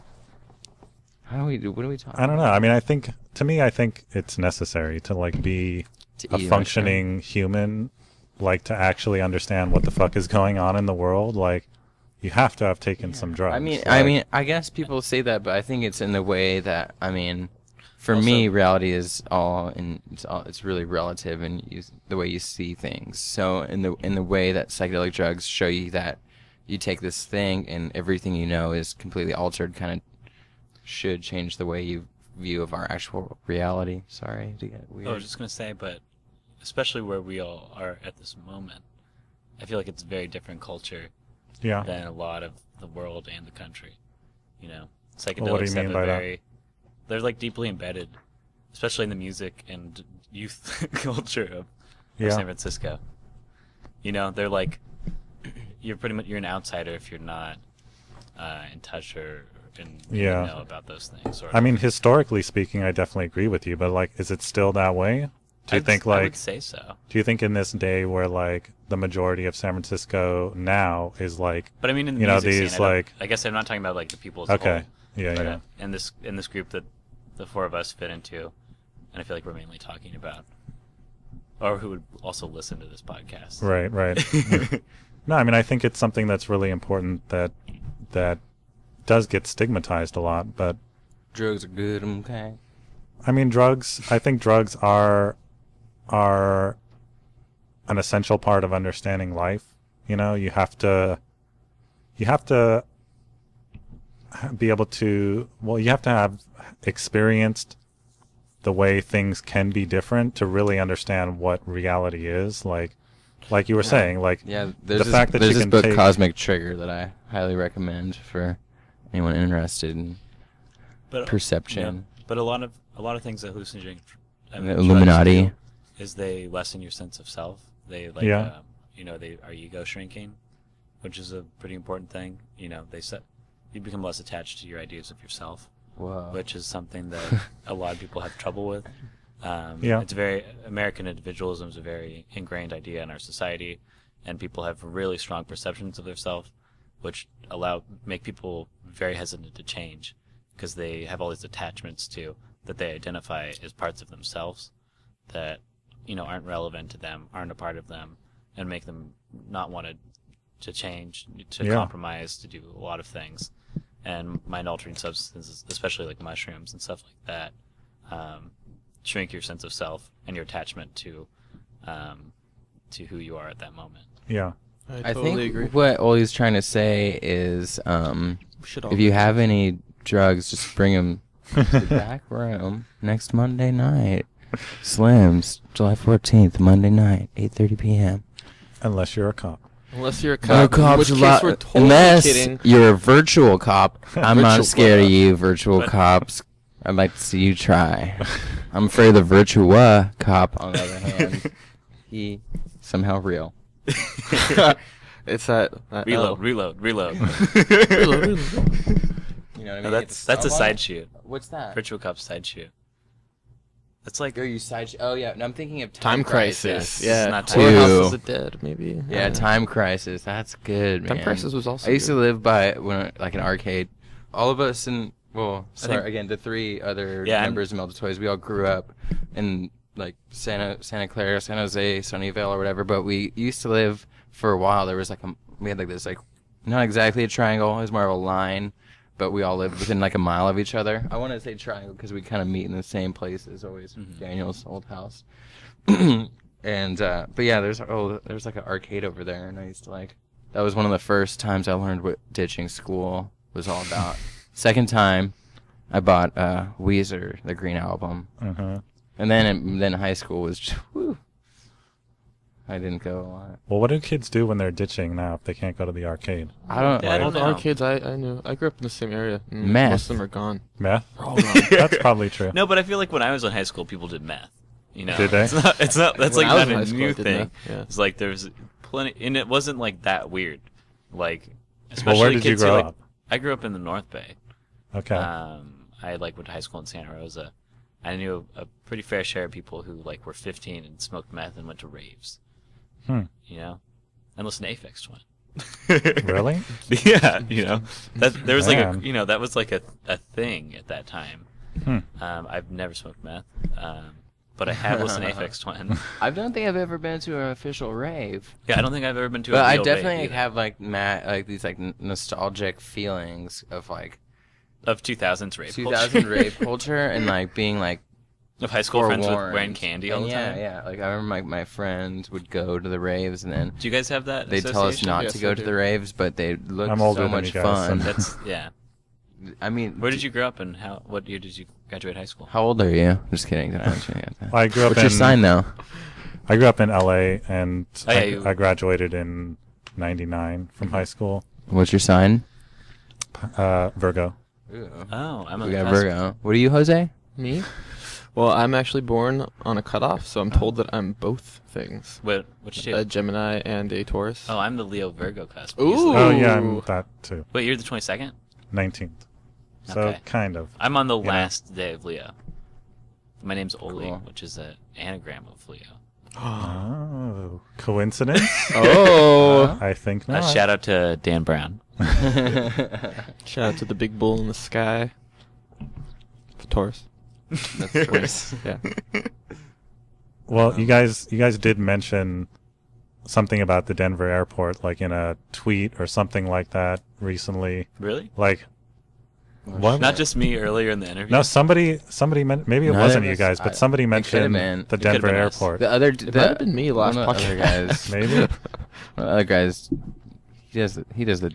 I Twitter don't. thing. I don't know enough about all of those theories. I've been to the Denver airport a lot. I lived in New Orleans for a little while when I first went to college when I was like 17, 18, and the only way to fly there from like the Bay Area at the time was to mainly was to be in the Denver airport, and I used to fly standby, so I spent like 13 hours at the Denver airport, maybe 6 times in 1 year. Yeah. But I didn't get any weird vibes. So you didn't look at all the murals and shit and be like, what the fuck is I looked this at them about? and I was So like, a lot I of them- really wish I was not sitting in an airport right now. Huh. So, Well, the You should murals look at 'em are again. you look at them and actually be like, what the fuck is this? Yeah, Because analyze I the haven't fuck is been it? there, but I'll tell Why you not? a little bit about the theory, and I don't know Well, a lot about this theory, but part of it's the location. it's the location. And what Well, it the looks theory is that underneath the Denver airport is a very, very deep government secret complex that is many stories underground. That the building of the Denver airport was a, cover for the construction of this underground facility. But So I feel that's- like that's already. I have some disbelief there because I feel like it's such a. There's nothing going on there that I feel like anything could have been built there and no one would have questioned it. Like an airport is a weird, it's a weird thing to cover something up with. If it had just been like an industrial building, like, oh, that's like the sneaker factory, Yeah. it would have been a lot less question. Maybe it's the gates of hell. Well, if you think about Yeah. it, there It is, is Denver. if you need to get people there from, other parts of the world, it's very easy. Rather than true. if well, otherwise you would have to build an airstrip anyway. If you have But they already had an airport you know, that was at a military. capacity that worked for them, didn't they? The previous Denver airport. Well, isn't that Right. part of it? Was it- No that's one like- understood why they got rid of the old airport. That's what I That's mean. that's part of it. It's So- like Yeah. why there was already an airport, But so it would be just Why as do easy all to this get shit? people into Denver. right? But they before. needed the cover for all of the expansion underground. This is just the theory. No, I know. I'm not saying sorry I that believe I'm, this theory. I'm treating But- you like you're an expert. Like, wait. And I'm not an expert about this theory, but from what I understand, that's the theory, is that there's a underground base located underneath the Denver airport, and if you walk around and look at, there are like tons of murals Yeah. all over the airport, and these murals depict really fucking crazy things, like basically the complete destruction of society, like Cool. hundreds and thousands of people dying, and like Ooh, that's slight like Nazi overtones, like really weird shit, like It- people in gas What's- masks, and it really just depicts the New World Order. Like exactly, like What's interesting is the only thing I own something that's from the Denver airport, okay, and it's a little matchbox that has a lion on it and says Leo, and has some like glitter puff paint on it, and on the inside are 2 worry dolls, a jumping bean, a piece of turquoise, and some sort of dirt from some spiritual place, and something written on a piece of paper. I don't remember what's written on it, but it's in a jean jacket that is at my mom's house that I haven't worn in a long time. but it's like an esoteric magical item that I bought at the Denver airport. That's these are the things that kind of like fuel people's speculation. I've never seen something like that in an airport. Also, before. aren't there like Freemason symbols all over? Yeah, there's a lot of crazy symbology in all these murals, and it's laid out in a swastika, right? Isn't it? Let's look it up. I'm pretty sure it's laid out as a swastika as well. But that could be a symbol of the four winds, or of That's what they want you to think. Like in Japan, it's a symbol for like Buddhist and Shinto sacred sites. Let's not jump to. But don't you also have to have the 4 dots? Right? Which ones? Doesn't the Shinto and Buddhist symbols have 4 dots alongside? I don't know. I should know, but I don't know. Yeah, I mean these are some pretty fucking crazy ass murals. Like, can you zoom in the camera? I'll see if you guys can see these murals here. Like, gas mask guy with a gun. Who is that, man? He's a Freemason, part of the New World Order. Yeah, Ringo Starr did all this. That's pretty fucking crazy. So, what do they want? What's going on here? That's the question. Denver? Less answered. Didn't the artist die too, like mysteriously? Dude, you seem to know more about this than me. Why don't you take the helm you guys on actually this theory? have a very good understanding of this. For not I knowing like anything, you guys should a little bit. know a little bit. I think we've been getting along pretty well, the 4 of us. Yeah. Are all your podcasts this sort of familiar? They're actually all about the Denver airport. Well, we like to talk about conspiracy theories, but I don't like to just do straight up like interview sessions because easy. Who wants to know, our birthdays? Yeah, August 10th. It was August 22nd. It's like in LA at this famous hotel. Do you know about this? The girl in the elevator.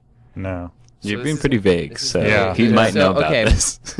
But I don't know what you're talking about either. They found a dead body at a really famous hotel. Wait, in the water thing? In the water tank, which is also like a weird Japanese, like J-horror movie plot, which is, Or guys, I can tell you guys are intrigued. Big Trouble in Little China. Is there a water tower? Wait, are we actually talking about something that happened on your birthday? Yeah. Well, no, this didn't happen on my But this birthday. happened when I lived happen. in this happened, LA too. For a while. I forgot lived in about LA. this. I forgot. So, basically, there's this girl. Yeah, I find her body after like weeks in the water tank, and like might have they've even been like, longer. and like the point, the water tank is like the guests have been like using it and It's a taking hotel. showers and stuff. Hotel. Jesus. Sorry. Are you gonna get through this? No, I'm sorry. I have a problem with interjecting. No, it's cool. Keep it up. If I drink a couple more of these, I'll get worse. All right. The water. Great. So the last like footage of her is her in an elevator alone, and she's just like frightened, and she's like backed up in the corner, and like you don't see the door ever like close really. So they find her body. Backstory is like in this building. If you look up the hotel, do you know what the hotel is called? No, I mean I pretty much forgot about this until you just started talking about it.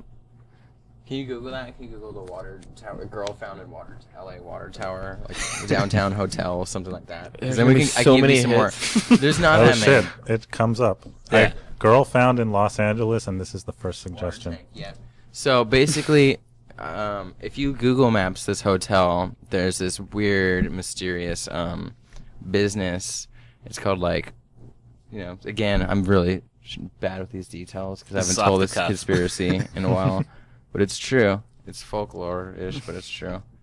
And Okay, yeah, she looks. Oh, she's hiding. Okay, Wait, let's. she's like hiding in the corner of the. The mysterious case of Alyssa Lamb. Alyssa Lamb. That's what we're talking about here for the past 5 minutes. If you guys Okay, all right. grasp that. But what's the name of the hotel? Cecile. Cecil Hotel. Okay. Cecil Hotel. Look that up on Google Maps. Let's check that. I Sounds want to show. dubious. This is still up today. All right. So, basically, yeah, inside the hotel where the dead body was found, there's this production company or whatever, and I guess it's closed now. Closed now. Well, it used to be, and there's a production company, and if you'd go to their website, But this is why we left LA. Long story short. Yeah, this is why we left LA. And but the guy, it's a movie production company like for special effects, but they also do stuff with the military. And one of the I don't know, they had this strange connection because the guy has a sex blog and re-blogged her. She was tweeting about her, like, you know, they're both kind of like writing on the internet about how they're gonna like meet someone or whatever, and like she flew from Canada down to meet him, and then, but the day before she left, she tweeted this thing about like invisibility cloaks and like how the government doesn't want us to know that they can be invisible. Shit. So, yeah, basically they killed her because she found out. Wow. And I guess the hotel's closed, so you can't go check it out. You're just going to take my word for it. Very convenient that this hotel is now closed. But there should be a movie. Shout out to Invisibility Cloaks. Yeah, shout out to Invisibility Cloaks. And shout out to the fear of the federal government. Yeah. Illuminati, what's up? Well, I mean, that's actually a question that we've asked people before, like, or maybe I haven't, but I asked people, like, in my own private life. It's a question we always ask, but I don't know if we've ever asked it. I mean, I ask people this all the time, like, when... Okay, you know, like, the military's level of technology historically has been, like, many years ahead, decades ahead of what is available to consumers. Okay. You know, like, the internet was invented, you know, 60s, 70s. You know, we didn't really get it till the 90s. Shit like that. Really so, like... the net. So, hey, like, you seemed... what do you Netflix think? issues make it seem yeah, like you exactly. might not be there. I mean, what do you think the level of technology is right now that we just don't know about? Like, invisibility could be I feel like that's real. not the most like relevant control they have over the people at large at this point. I think there's like some greater, like, I feel like the sciences that have been researched and they understand might be more psychological, like social control. You know, shit. I think like there's a lot more social control that's more relevant to the way that they maintain their power internationally and within the country. Yeah. That's definitely I don't think true. technology is a big, you know, especially here where I feel it's, you know, we're in a technology like center. Yeah. Here, and there's a lot of new innovative technology, but you know, we'll never know what they have until the future. Sound like one of them. New innovative technology in the San Francisco Bay, Silicon Valley. Oh, sorry. That was a good white person voice. I don't know how I did that. He's got a couple of years practice. Anyways. But I mean, I don't think that's the most relevant control they have over us. I don't think it's technological, especially because I feel like that's why they control you. Proliferation of ideas has changed so much too. We're going back to the scrolling. You can't. Things aren't. Privacy is different.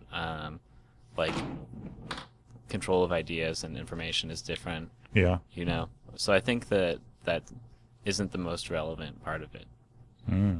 So you think there's a lot of social engineering going on that is utilizing, you know, I mean, I definitely agree with that because we know for sure that the military in the 40s, 50s, 60s did a ton of research on for a while. Yeah, on like hypnotizing people, creating, split personalities and all the Manchurian Candidate shit like that. Like, that's for sure real. You can go read the documents where they talk about these programs, and it's and like back to the murder he brought up. You know, it's a production company in LA that was related to the government. Yeah. So what about sleeper agents? That's a thing, right? I don't think that's even relevant anymore. You know, it's like. But I mean, like, the psychological experience. Yeah, like Manchurian Candidate type shit. Like, my whole thing is like, okay, you invested millions of dollars in this research, and then you're like, okay, cool, now I know that. Yeah. It's like, obviously they're going to use it, like, and they're going to continue the research, especially if it's as useful as being able to fucking make somebody do whatever you want them to do. Let me flip it on you guys. If you were the government, what would you manipulate people into doing? Well, I would. Excellent question. Take myself apart is what I would do. You'd take yourself apart? Yeah. Like, fuck me, man. Well, y'all are anarchists now. I'm confused. I feel like go. This is funny because now this is gonna be the funniest podcast because it's all like conspiracy theories, and I'm gonna say that I'm anti-government, and you know. Now this is gonna be a totally non-music. No, I mean this podcast, isn't necessarily a music but, podcast. You know, it's like I've become way less political in the last couple of years of my life, Yeah. Because we live in a culture where it's like politics almost seem irrelevant, especially to any kind of structure or system of power. Yeah. Or even decisions that are made. Wait. You sound like a politician by avoiding this question right now. No, what would you manipulate? But I'm just saying that I feel like the size of our country is too big. The size of all decisions that are made are not relevant to the majority of people. The way things happen into actually being free. Cool. Yeah, that's what I would say is I think that the structure that we live under doesn't make sense for the people at large. Fuck the electoral college, dude. And I will just shout that out. Fuck the electoral college. I don't vote because of that. I mean, that sounds really bad, but I mean, we're talking about conspiracies and stuff. I mean, doesn't even. Do you think they count your votes? I don't. No, I mean, I don't think. I really don't, and I know that's sad to say. But yeah. No, I mean, I think it's pretty much. I think you talk to most people, and you look at the amount of like stasis in our government, how consistent things have been. Yeah. And you look at like France and stuff and the way that their government works. Yeah. And the amount of change that happens to that, and that creates a different form of stasis. But then you look at how homogenous our government is, for sure. And the viewpoints between our two-party system is a great tool at keeping things consistent. Right. As well as a number of other things that are going on. Yeah. It's more. I think you ask anyone that is our age or younger whether or not this shit is worth a good goddamn, whether voting means anything, and you're gonna get a majority that say no, it's bullshit. I vote every election, but it's not. I don't do it with any sense of of power or of I think a lot of for the generation that came up seeing Obama and at first and Bush. Believing I feel like the combination of those two. Yeah, exactly. And then the amount of change that happened between the two. Yeah. Like when you can see how little things have changed. Exactly. It's everything's you see very holy shit, this obvious. is, and you see a lot of people got behind Obama because they believed in what he was talking about. Yeah. And he was saying all the right things. And then to actually see, most of the time it's very sneaky. Like a politician will say, oh, I'm going to do this, I'm going to do that. And then they kind of which is a they stereotype. pretend to do it or whatever. Yeah. And then, just kind of goes away. But it was very very obvious from jump. All right, I'm in office and a week later, my entire cabinet is the same people that created everything that you hated about the last guy. So I think a lot of people now are sort of realizing that this is all basically just a dog and pony show. Yeah, so leave the country. I mean, that's my advice. Yeah. Move out. Everybody move out. What if just nobody? I mean, 0 people voted next time. Check it out, y'all. Think about or that. I think what's more 0 votes. But what if we all, everyone who lived here just could I don't think that's a relevant boycott that would change anything.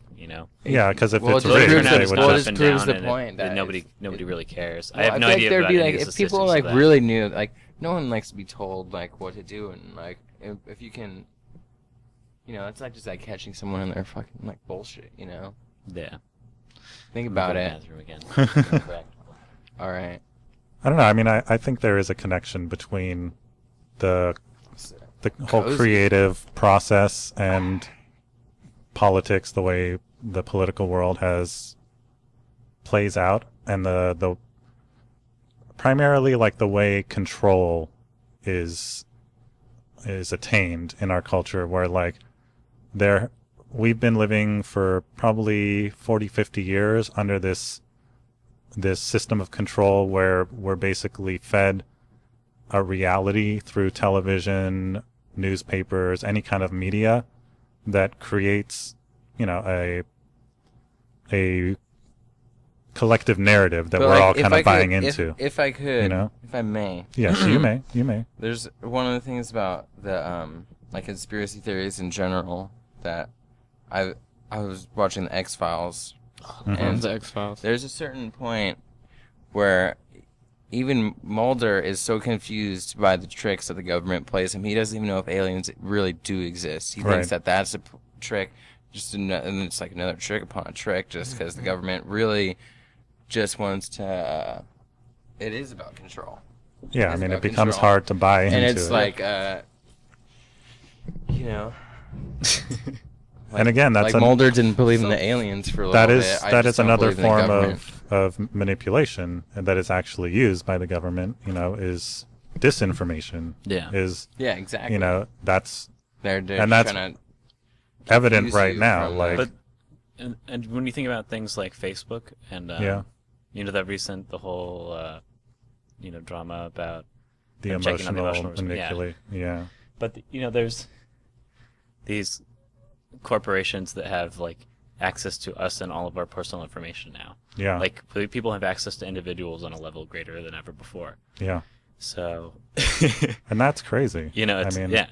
I don't know where And I don't know where that can possibly head. And it's like the idea of the United States as being a place where like where industry and government are separate. It's like something we talk about all the time, but has never been true. No, of course not. You know, it's never like throughout the history of our country, it's never been true.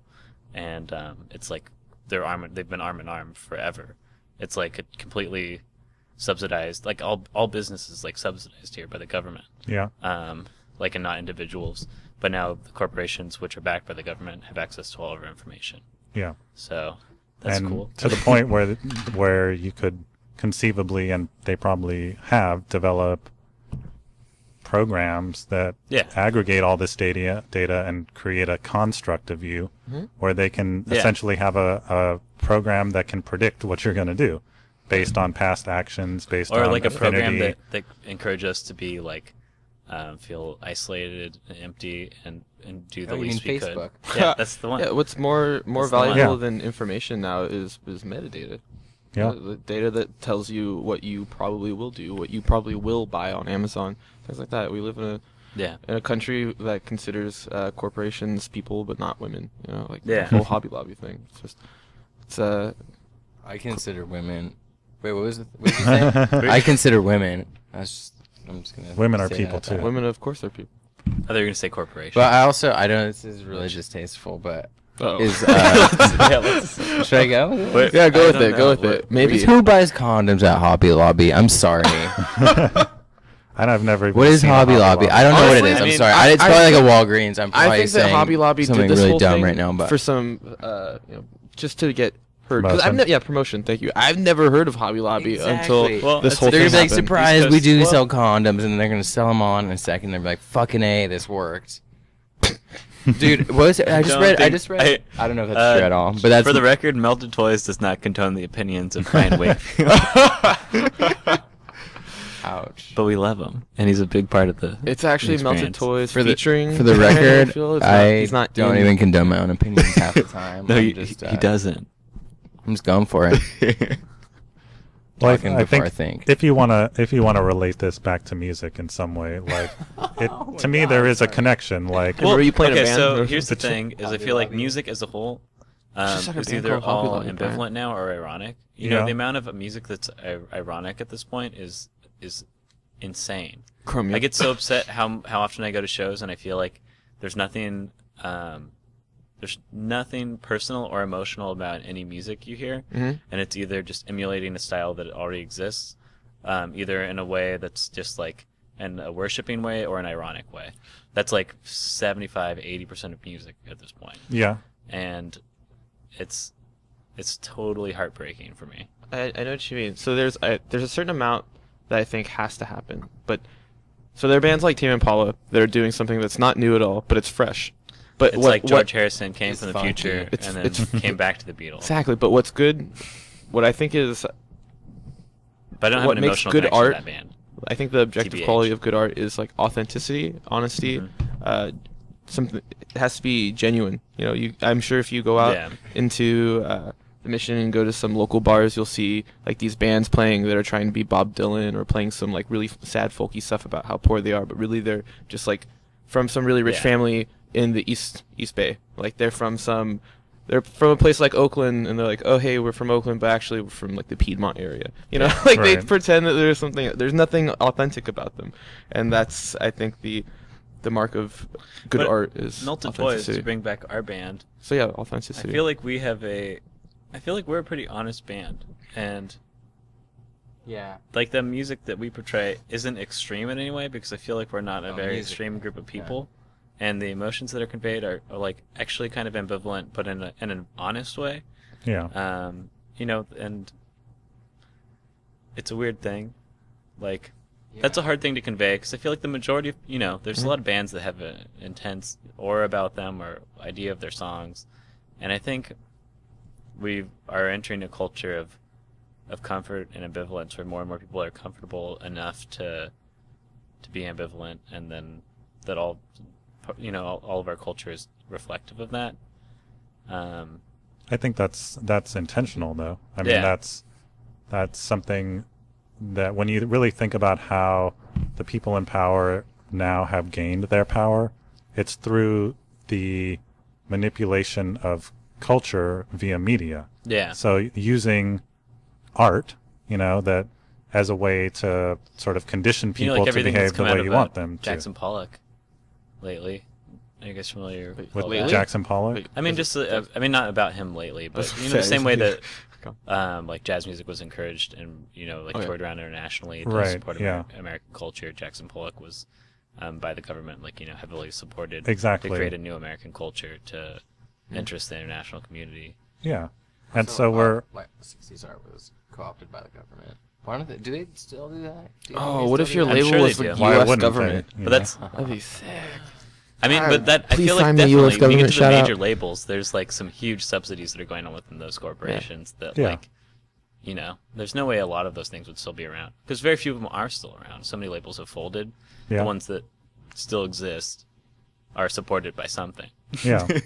Well, there's the whole conspiracy theory that we've talked about before on this show about the prison industrial complex. Hip-hop conspiracy. The hip-hop conspiracy, where, you know, the head of these labels that made a conscious effort to promote, you know, music about drugs and violence and gang activity in a positive light. And that's where we're actually getting kickbacks from our album. You know, is if you listen to it, we don't condone violence very much on the record. So, if someone wants to hear about that, they can listen to what, episode 11 or something like that. Well, we talk about it with Dregs One on that episode, and then we also talk about it on. We did the episode. Were you on that episode with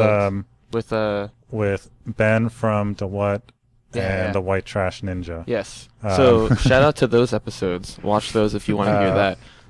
But shout out to Corporate America feature Corporate America Records. Prison Industrial Complex. So then, what are Melted Toys' influence? I mean, not musically, but I mean, or not band wise. Like, what do you listen to that inspired how you play? But like, do you write about social issues? Do you write about like, oh, my heart is broken from this girl or guy or whatever? I mean, what it's funny because I'm going to talk about the record that I wasn't involved with. Okay. But like, because I like you guys' stuff. I haven't heard the new record. Washed and Dried. You know, that's like a, you know, that's something you see every day, like for laundromats around here. It's like part of it's about, you know, these mundane, regular things. I think, you know, it's a pretty like heel-tempered band, and I feel like a lot of the stuff is about everyday life and sort of everyday emotion. A lot, you know, some of what Stephen writes lyrically is more romantic and about that side of everyday life, but within, you know, the norms. Yeah. So I feel like there's, you know, we have. I think the first album, I think for Steven, he was kind of like pushing himself to like see if he could write this stuff, and he's kind of naturally really good at it, putting words together and melodies and stuff like that. And I think that our album, the actual LP, it's sort of a dedication to his lover. Yeah, I mean, a lot of the songs Isabel. on our new record are about her. Yeah. And that's actually my connection to the band, is I met everybody through her. And she's like my all of our close friends. I met her through an old friend that we all are confused how we all know somehow too. But there was like there's a romantic vibe to a lot of the record. It's about. It's sweet. I feel like a lot of it seems. Compared to the first record, I don't think that's not a very important part of our like older material. It seems definitely dedicated, which is a huge part of almost all contemporary music. Yeah, you know, the romantic songs, and you know, I feel like it's a certain way, like wouldn't say an homage, but like there's a lot of sort of power pop and other references, and that's like a genre that is especially romantic songs. Yeah. Like I mean, feel like it's also Steven really the like. time. I mean, we all really like Shoes and bands like that, and I mean, But we liked Shoes back when the first record was happening. The difference was that what Steven was writing about was like, he writes about what's going on in his life and stuff. And if you look at a song like "Washed and Dried" from the first EP to like there's a song called like "A Postcard" on our new album, and sounds like what it's called. It's like a postcard to Isabel, and I don't know. It's really sweet. I think. Yeah. I think it's an interesting combo. A lot of, especially the first record, is There's pretty a much few songs that melodically is aren't very like much that, our guitar. It's funny having the main songwriters are not here at the moment. Yeah. I think that's interesting though, because you're hearing the person's opinion of that's sort of removed, that can look and analyze what that person's doing, where he might not even be thinking about it like that. And the first record, I feel like all the melodies are very much Daniel. Like all the guitar work is Daniel. All the melodies are very much Daniel. And this record is like it's like alternating. There's songs written by Daniel by himself, songs written by Steven, because it was a very sporadic, split up like record. It took like 3 years. We lived different places in San Francisco, LA, Portland, San Diego. Then we all moved back up here. The amount of cities we were in while this record was recorded is just too many to count. And Steven went to Taipei with his girlfriend. Japan, and so it's like other places that instead of being, it sounds very cohesive, but in the band I can tell what things are written by Steven, what things are more written by Daniel. And Steven writes the lyrics for everything, but melodically there's a shift, because the first record melodically I feel like is very much Daniel. I feel like this record was like, in a weird way, it like wasn't like, or like it was like what I was saying, like there were like definitely like individual efforts, but it was also like, it's like half that, and then it's like half of the record is like completely like democratic. So like the other songs, like half of it is like stuff we wrote all together, took us along, whatever, we jammed on it forever. But most of the stuff though, it was almost all of it would be like the songs that we write together would be like just the shit that came out first would pretty much end up, we just develop those ideas, but and try to remember what we played the first time. But like, and then the other half is like, like he was saying, it's like it was like a lot of like, it's like weird individualism, but that kind of shows where we are or whatever as a band. It's like we kind of like, I feel like that's the thing. We've known it, like me, Daniel, and Steven, we met like 10 years ago, almost, like, or something like that. Yeah, maybe more than 10 years ago. So we've known each other for a long time, and like, it's like this weird thing where we kind of just like know what the other one's gonna say or do or think. And I'm like the new better or worse. part of the dynamic. But Oli is he's the new part of the dynamic. But you're also like the best part. Like, I mean that, and like he's really positive, and there's a while. I mean, we got over it, but we couldn't like fight in front of Oli. So like for a while, everyone had to put their drama away in front of me. They were all trying to pretend that it wasn't. We were like, stay together for the kids. It's cool. Yeah. Oli's here. Yeah. Don't fight in front of the kids. Well, I have a question about the recording process of actually making an album, because the trend is moving away from albums. Obviously, a lot of people are focusing more on singles because that's the nature of the internet now, and iTunes and stuff like that. I was thinking about this before, and this is a kind of a weird reference, but do you guys remember Voxtrot? Yes, I do. Actually. So like they were like, I feel like the epitome of EP bands. Like in the 2000s, bands were all EPs. Like it's like they were an EP band until their first record came out, and like I feel like we showed that that's not like a sustainable way to make bands that people like for more than one record. Yeah. It's you do that, and then people don't want to hear what the next record is. They want the record to sound like EPs, and then they lose interest. So I feel like there's still a lot to be figured out about that. Singles are important, especially like you were talking about Purity Ring before. They were one of those bands where the first, I think it was the first song, that was like their best song. It took them a year to come out with a record, right? And I don't feel like it held up to what they did. Because when you create these like small individual works of art, people want something that sounds like that, and either you do that and it's too homogenous, or you don't do that and it's not what people want. And so it creates an expectation that's not sustainable, and bands aren't become irrelevant so quickly now, and I feel like that's a big part of it. And I think our record, it's cohesive, but it's pretty varied. So I don't know. I feel like it's like kind of more like what records used to be like. Yeah. Well, do you think bands are losing something by the fact that you guys kind of labored on and off for 3 years on this record? I think there's other bands who feel the same way, that we're also inspired by, like, that kind of take the same route. But I mean, again, I don't know if this is. I can only say this for sure for me. It's hard to know what other bands are doing. We were like, when we were teenagers or whatever, we would just drive around getting stoned and like listening to records, listening to, well, I guess a CD, but listening to this from start to finish. I mean, Radiohead's a good example, because they're like one of those bands. They're like, they took like the generation or whatever you want to call it, and like they just really took advantage of like secret tracks and like that kind of thing. Yeah.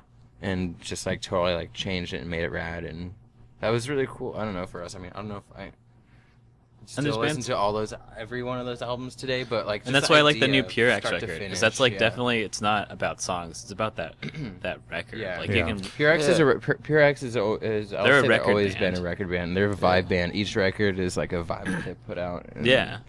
Shout out, what's up, Nate? And so I feel like, what's up, Jesse? I just feel like, what's up, Austin? I mean, I'm optimistic because I hope that's coming back. It's like funny, like a scene I really appreciate is like, do you guys know the band Game Theory? No. They were like the 3 o'clock. Yeah. The guy who played the songwriter in the 3 o'clock played guitar in Game Theory. Okay. They're like a Bay Area, Sacramento band, like sort of power poppy. Yeah. But like, he just passed away this year, but he did a lot of writing about music, like from the 80s on. And like, when he was playing music in the 80s, he was really, really optimistic, because like the Decibels, the 3 o'clock, his band, like there's so many bands. Like, it just seemed like the music industry was reverting. The 80s were a very corporate time. Yeah.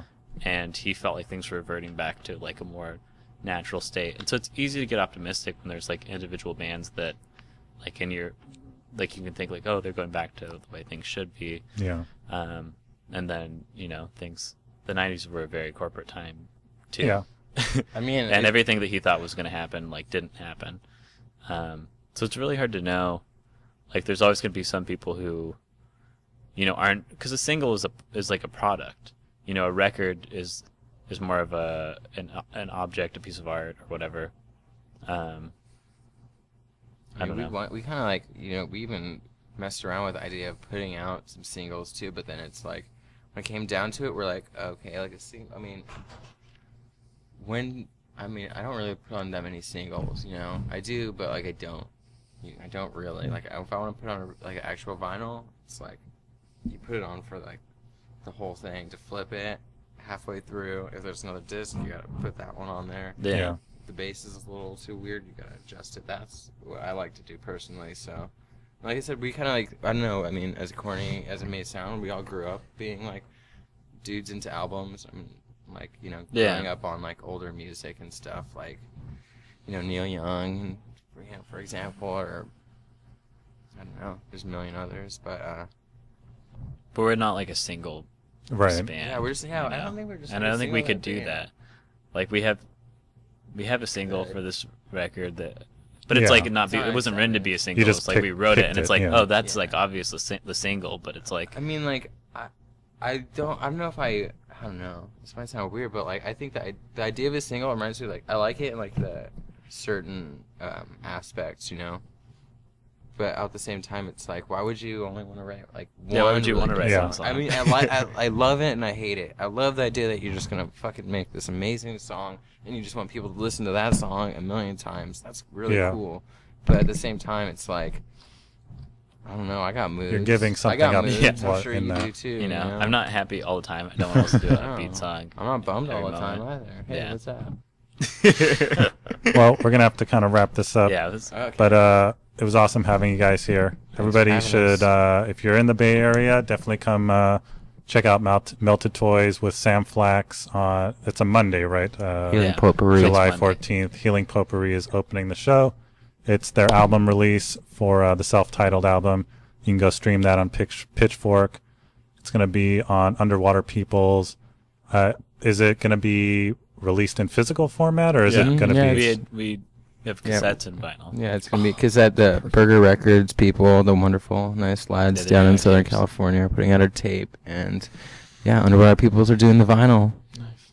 So come check them out if you're in the Bay Area at Slim's. It's going to be an awesome show.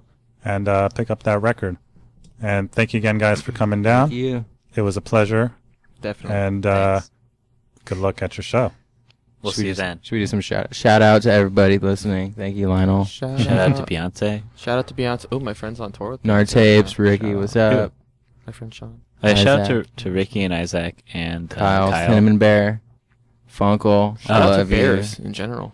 Yeah. Jimmy, Jimmy Whispers. Our favorite San Franciscan drummer.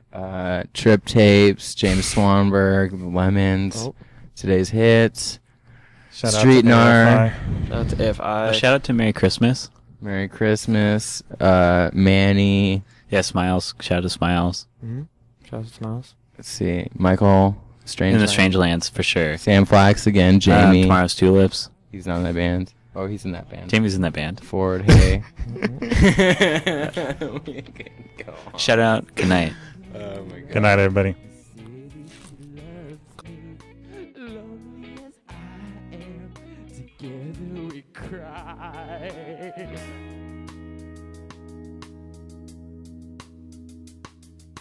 I don't ever wanna feel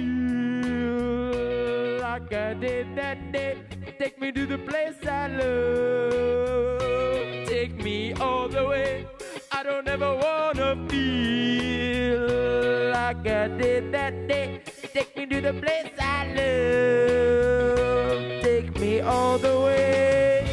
Yeah, yeah, yeah. No, no, yeah.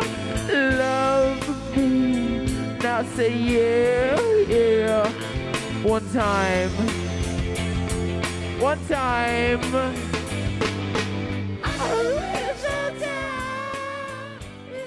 LA has no water.